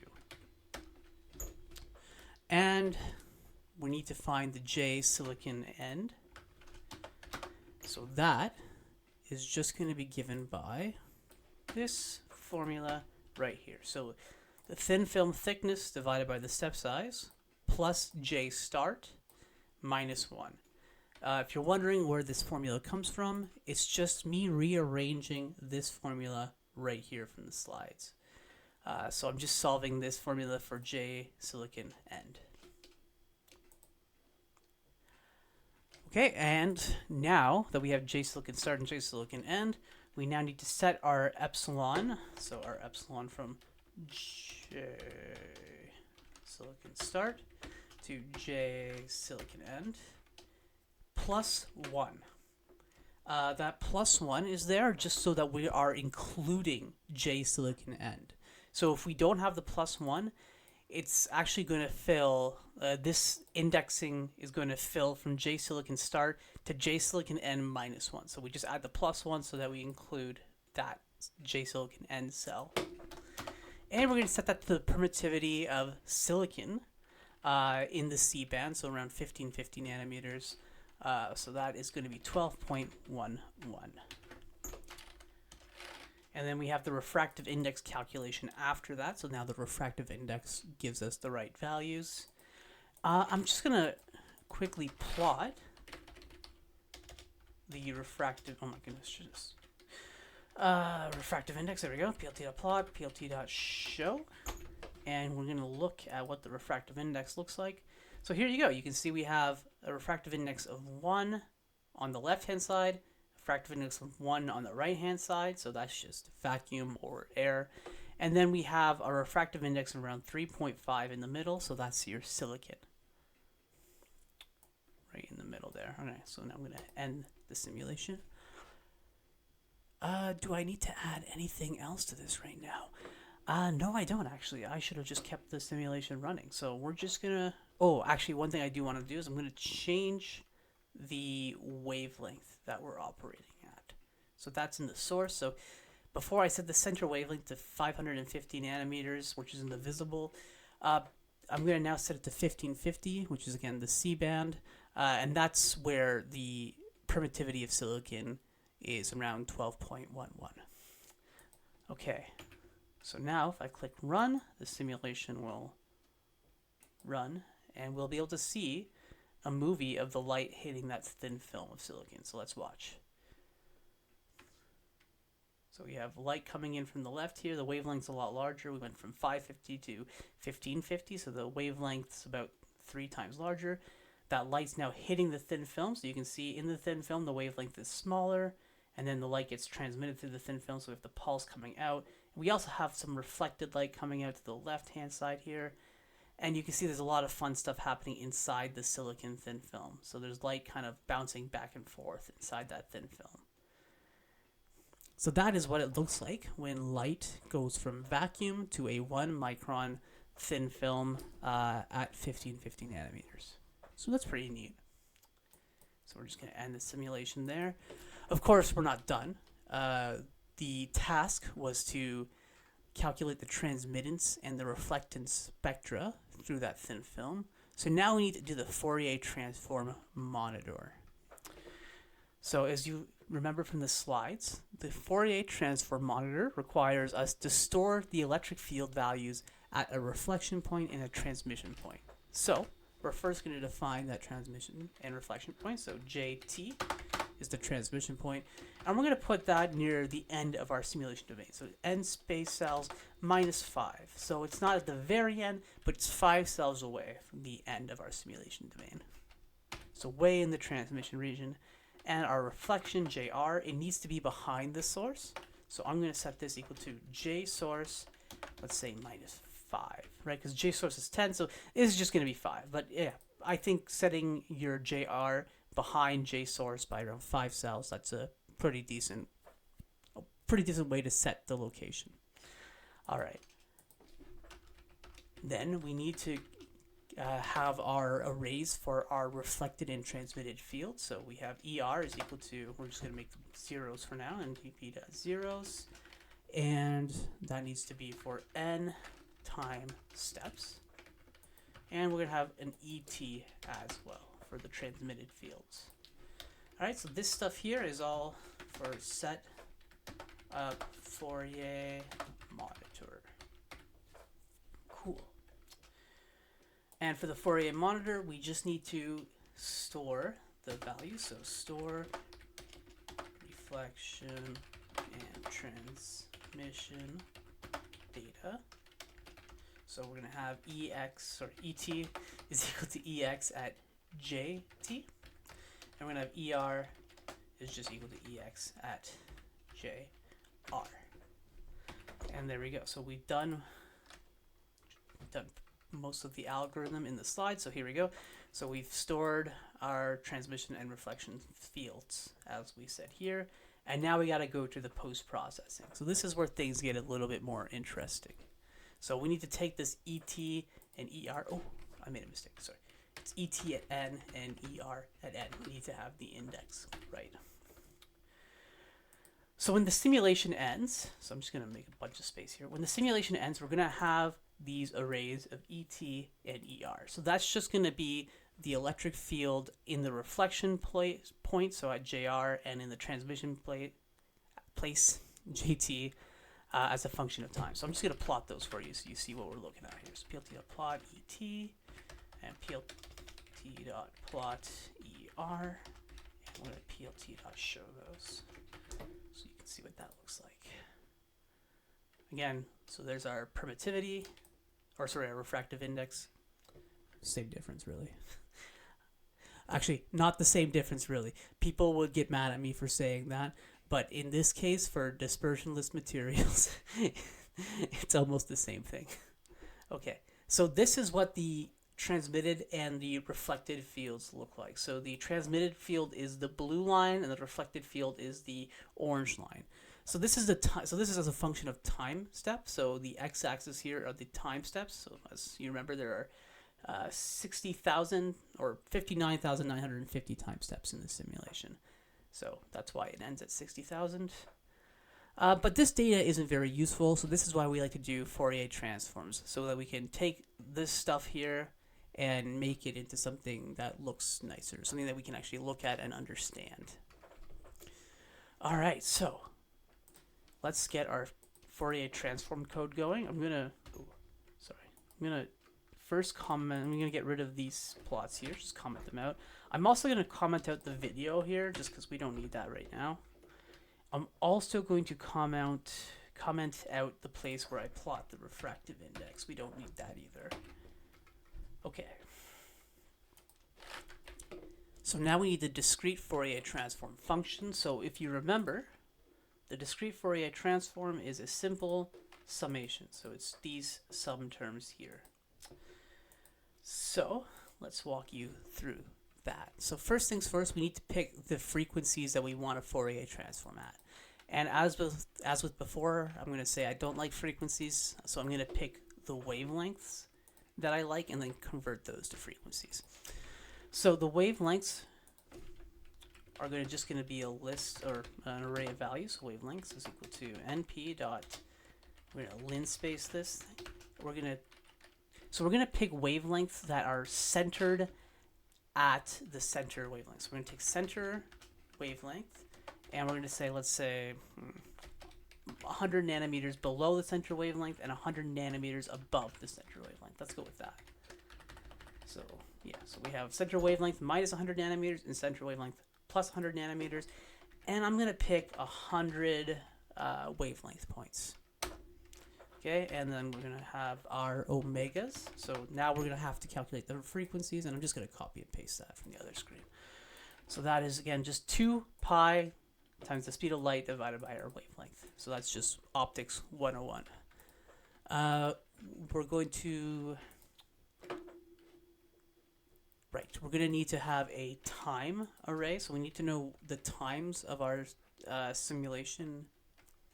We need to know what time each of the points in ET and ER correspond to, and that's easy to calculate. We just need to do time is equal to numpy.arange, and then we're going to, in the arange, we're going to put the number of time steps. So this is just going to return a list from 0 to the number of time steps. Easy.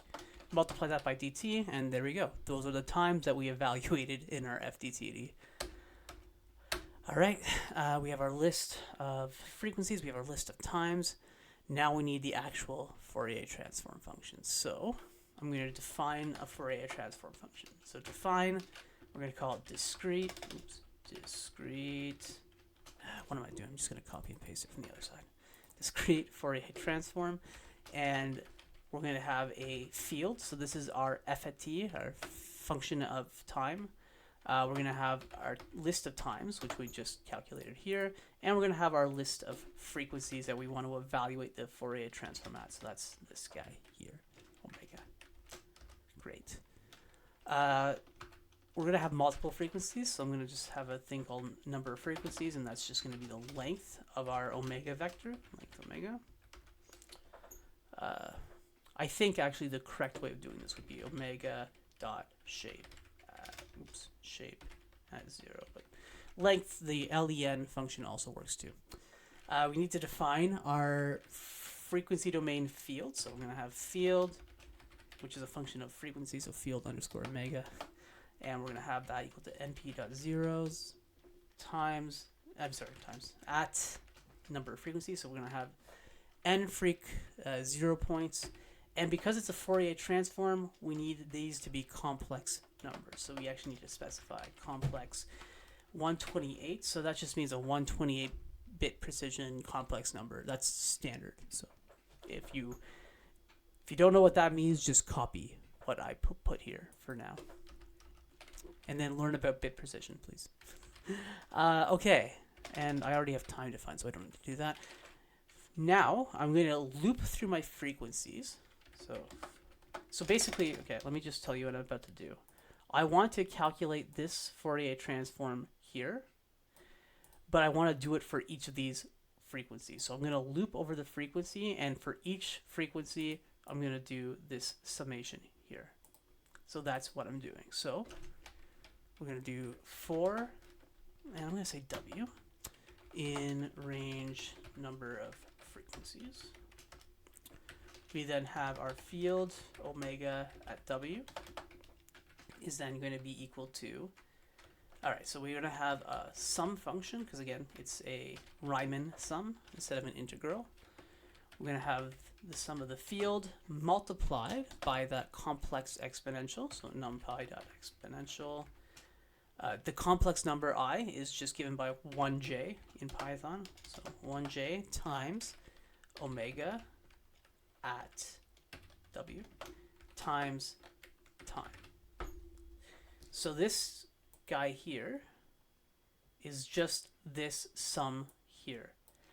I'm going to ignore the delta t for now, since delta t is just a constant, and since delta t occurs in all three of these formulas, we're just going to ignore it, because we're going to end up, when we calculate the reflection later, for example, we're going to be dividing the delta t from this ex by the delta t from this e source.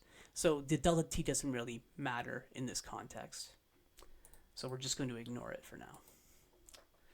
All right, so this is our Fourier transform. And all we got to do is, after the for loop is done, return field at omega. That is a discrete Fourier transform. Now, okay, so we've defined our wavelengths, we've defined our omegas, we've defined our times. Now we need to actually take our Fourier transform. So our ET Fourier transform, so our transmitted field Fourier transform, is just going to be discrete Fourier transform. We're going to give it ET in the time domain. We're going to give it the list of times, and we're going to give it the list of frequencies we want to evaluate it at. We're going to copy that. Ooh, it's omegas, with an S. We're going to copy that and paste that 3 times, because next we're going to do ER FT. So this is just the reflection. So again, we replace this is ER in here. And now we want to do the pulse FT. So pulse FT. And then we need to put the pulse in here. Now we didn't actually define pulse yet. So let's just quickly calculate the pulse as a function of time. So this is signal. Yeah, so it's going to be signal at time, pulse width, pulse delay, omega 0. Okay. So these 3 guys here are these 3 Fourier transforms. So I'm just going to click run and just make sure that everything runs properly. And the simulation ran, and there's no errors. Perfect. Okay, so finally, we now want to calculate our reflectance and our transmittance spectra. So we're going to use the formulas from the slides. So these 2 formulas here. So R is going to be, so we're going to use the numpy absolute value, because so here I keep calling it absolute value. It's actually it should be called the magnitude function, because you're going to see if you play with these values, ERFT, ETFT, these are complex numbers because we're in the frequency domain. So this absolute value is the complex magnitude. So we're doing the complex magnitude of the reflected field squared, and then we normalize that by our source field, so pulse FT squared. And of course, we got to do the same thing with the transmission. So we do t is equal to ET of t divided by the pulse.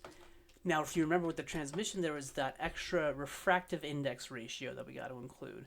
Of course, in this case, it's just going to be, for our situation right now, it's just going to be 1, but I'm going to do it now just for completeness. So this is refractive index at JT divided by refractive index at J source, just so that we know it is correct. Alrighty, finally, we can do a plot. So I'm going to plot the spectra. So we're going to plot it as a function of wavelengths rather than frequency, because again, I like wavelengths better. R, and we're going to color this guy blue. We're going to plot the transmission. We're going to color it red. And we're going to label our axes here. Let's be good. So plt.x, x label. I think it's, yeah, x label. Sorry. So this is going to be wavelengths, and that's going to be meters. The y label is just going to be, we're going to call it spectrum. And then because there's 2 lines, we're going to have a legend. And the first line is our reflectance, so I'm going to label that reflectance. And our second line is transmittance, so I'm going to do that. Finally, plt.show. So I want to look and see what the reflectance spectra and transmittance spectra look like. And let's hope that this works. All right. So here you can see this is the reflectance and transmittance spectra of this silicon thin film as a function of wavelength between 1450 nanometers and 1650 nanometers. So you can see that the reflectance is maximum, actually close to our center wavelength, as it turns out, around 1550. Our reflectance is maximum, and around that point, our transmittance is quite low. And if we add these values together, we should get 1.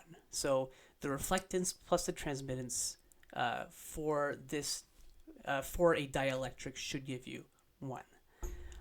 For materials with loss or with some sort of dispersion or something, usually you'll expect to get less than 1, or less than and equal to 1. So let's just quickly plot that too. plt.plot wavelength. Actually, what I'm going to do is I'm going to do 1 minus r minus t, and this is going to just give us the absorption. And I'm going to label that as, I'm going to color that violet.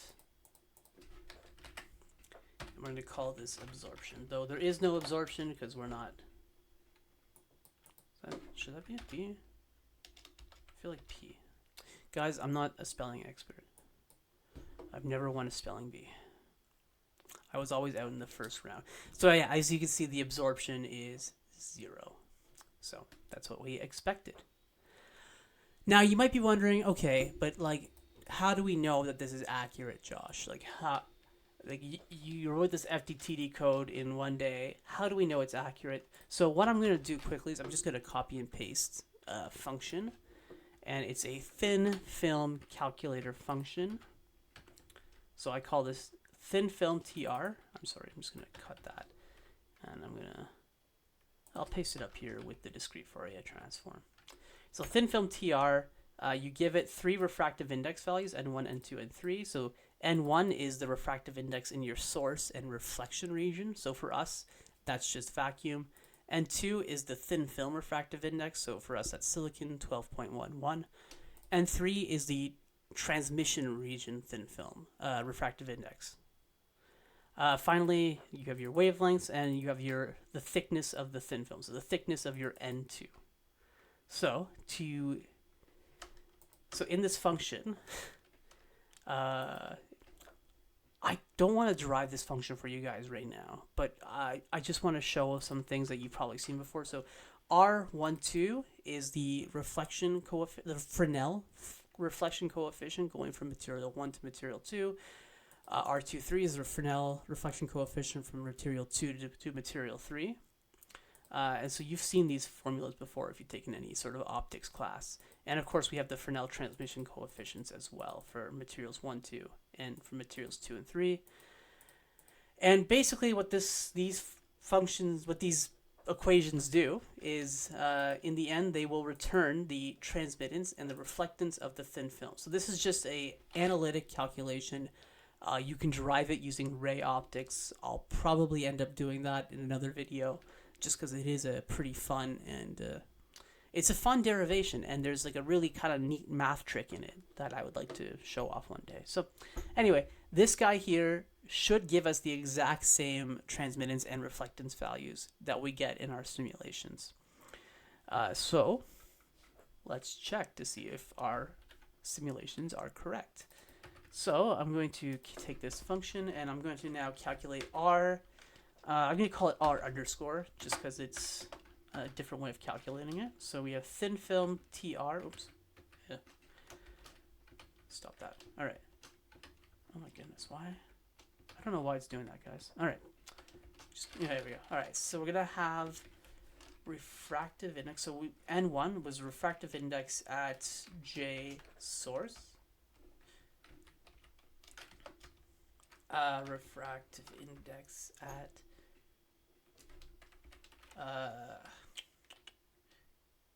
I guess this should be at the thin film location. It's hard to make this more general. I'm just gonna say that this is the thin film refractive index is np dot square root of 12.11. Yeah, there gotta be a better way to code that, but I'm sure you guys understand for now. And so I'm just gonna replace this. So our N1, our source refractive index, is just 1. We know that. Our thin film refractive index is the square root of 12.11 because we defined the permittivity of the film to be 12.11. And our transmitted refractive index is also just going to be 1. We need to plug in the wavelengths, and we need to plug in the thin film thickness into that function. And that'll return us R and T, right? Oh no, it returns T and R. So let's put that in the right order. T and R. Cool. And to make sure that T and R underscore agree with T and R not underscore, we're going to plot them in the same plot. So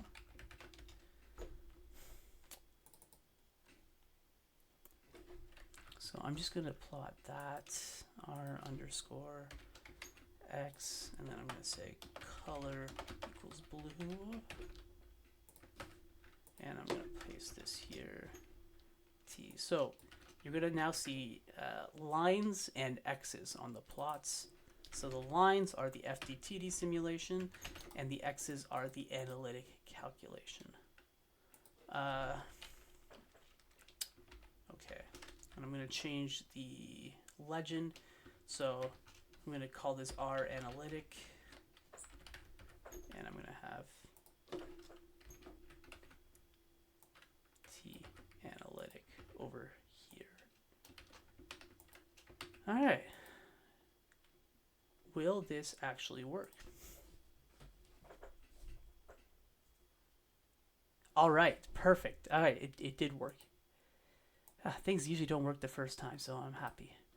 So as you can see, the blue line and the blue X's completely line up. So the blue line and the blue X's have almost exactly the same value. There's a little bit of an error. So this would be like the numerical error caused by FDTD discretization. But like, as you can see, they're pretty closely aligned. And if you zoomed out, like you wouldn't see any sort of error at all. So the X's and the lines, they agree. So the FDTD and the analytic method have the same result in the end.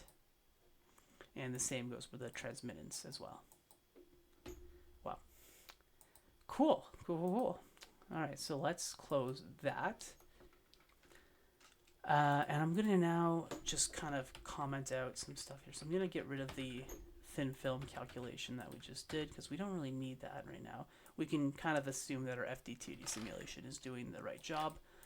If you guys want, please feel free to copy and paste this piece of code here. This is, I'm pretty sure it's generalized.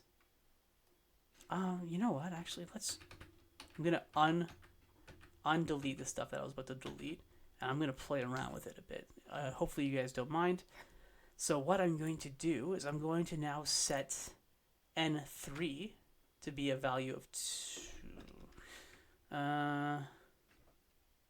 Yeah, okay, so we're going to set n3 above. So for now, I'm going to say that np.square root of 4. So I'm going to set the permittivity in the transmission region to be 4, so that the refractive index is going to be the square root of 4 here. So let's go up and set that permittivity to 4. Where did I set there it is. So here's where I set the permittivity for the thin film. So what I'm going to do is I'm just going to add an extra line, and I'm going to say the permittivity from J silicon n plus 1 all the way to the end of the simulation domain. So everything to the right of our thin film is going to have a permittivity of 4. And I want to plot that real quick just so you guys can see what that looks like. I'm going to plot the epsilon instead. There we go. All right, so here's what our new simulation looks like. So we have air/vacuum on the left-hand side. We have our silicon thin film, and then we have some sort of other material that has a permittivity with the value 4.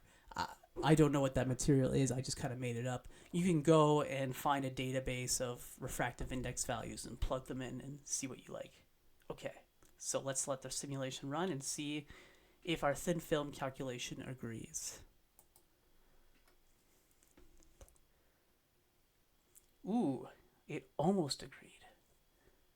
Okay, so that's interesting. So first of all, we can see that the reflection coefficient agreed, right? So the reflectance is fine. The blue x's and the blue line, they line up quite well. The transmittance is what seems to be incorrect here. And I know what the mistake I made was, and I'll show you what that is now. So the mistake I made is actually in the thin film calculation itself. It's this guy here. So I'm returning the absolute value of t squared, right? So that would be like returning this guy here, ex at jt divided by e source at omega squared. I neglected this term here, the refractive index at jt over the refractive index at source. I neglected that in my thin film calculating function here. So what I'm going to do is I'm just going to add a n3 divided by n1 to the output of this function, and this should be the correct transmittance. So FDTD was correct, I believe. This thin film function was incorrect. I just needed to add this factor here. Let's run it again and see if that fixes things. All right, so that's what we're simulating. Let the simulation run. And there we go. We fixed it. So we can see now that our transmittance, the FDTD, so that's the line, agrees with the actual values from the thin film calculation, which are those x's. And of course the reflectance always agrees. Great, all right. Gosh, I'm almost out of things to play around with here. So let's run the simulation again, and let's just see what it looks like in terms of the video. Yeah, so there's the spectrum, and the video should pop up.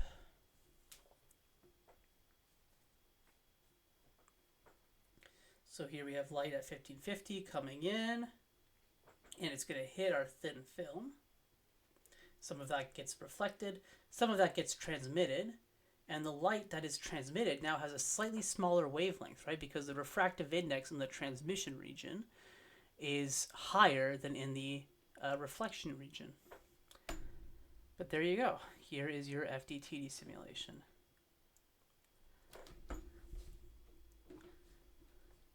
Okay, I'm going to click stop.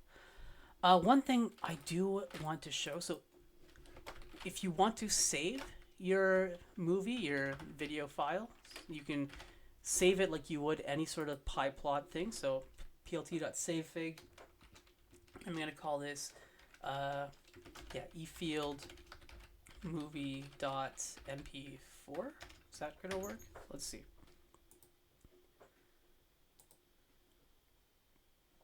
simulation runs, spectra plots, and it's going to create the movie. It's not supported.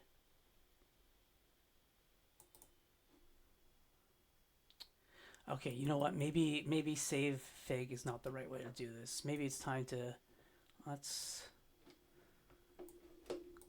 pull up Google here. PyPlot save animation. Oops, save animation. Let's see.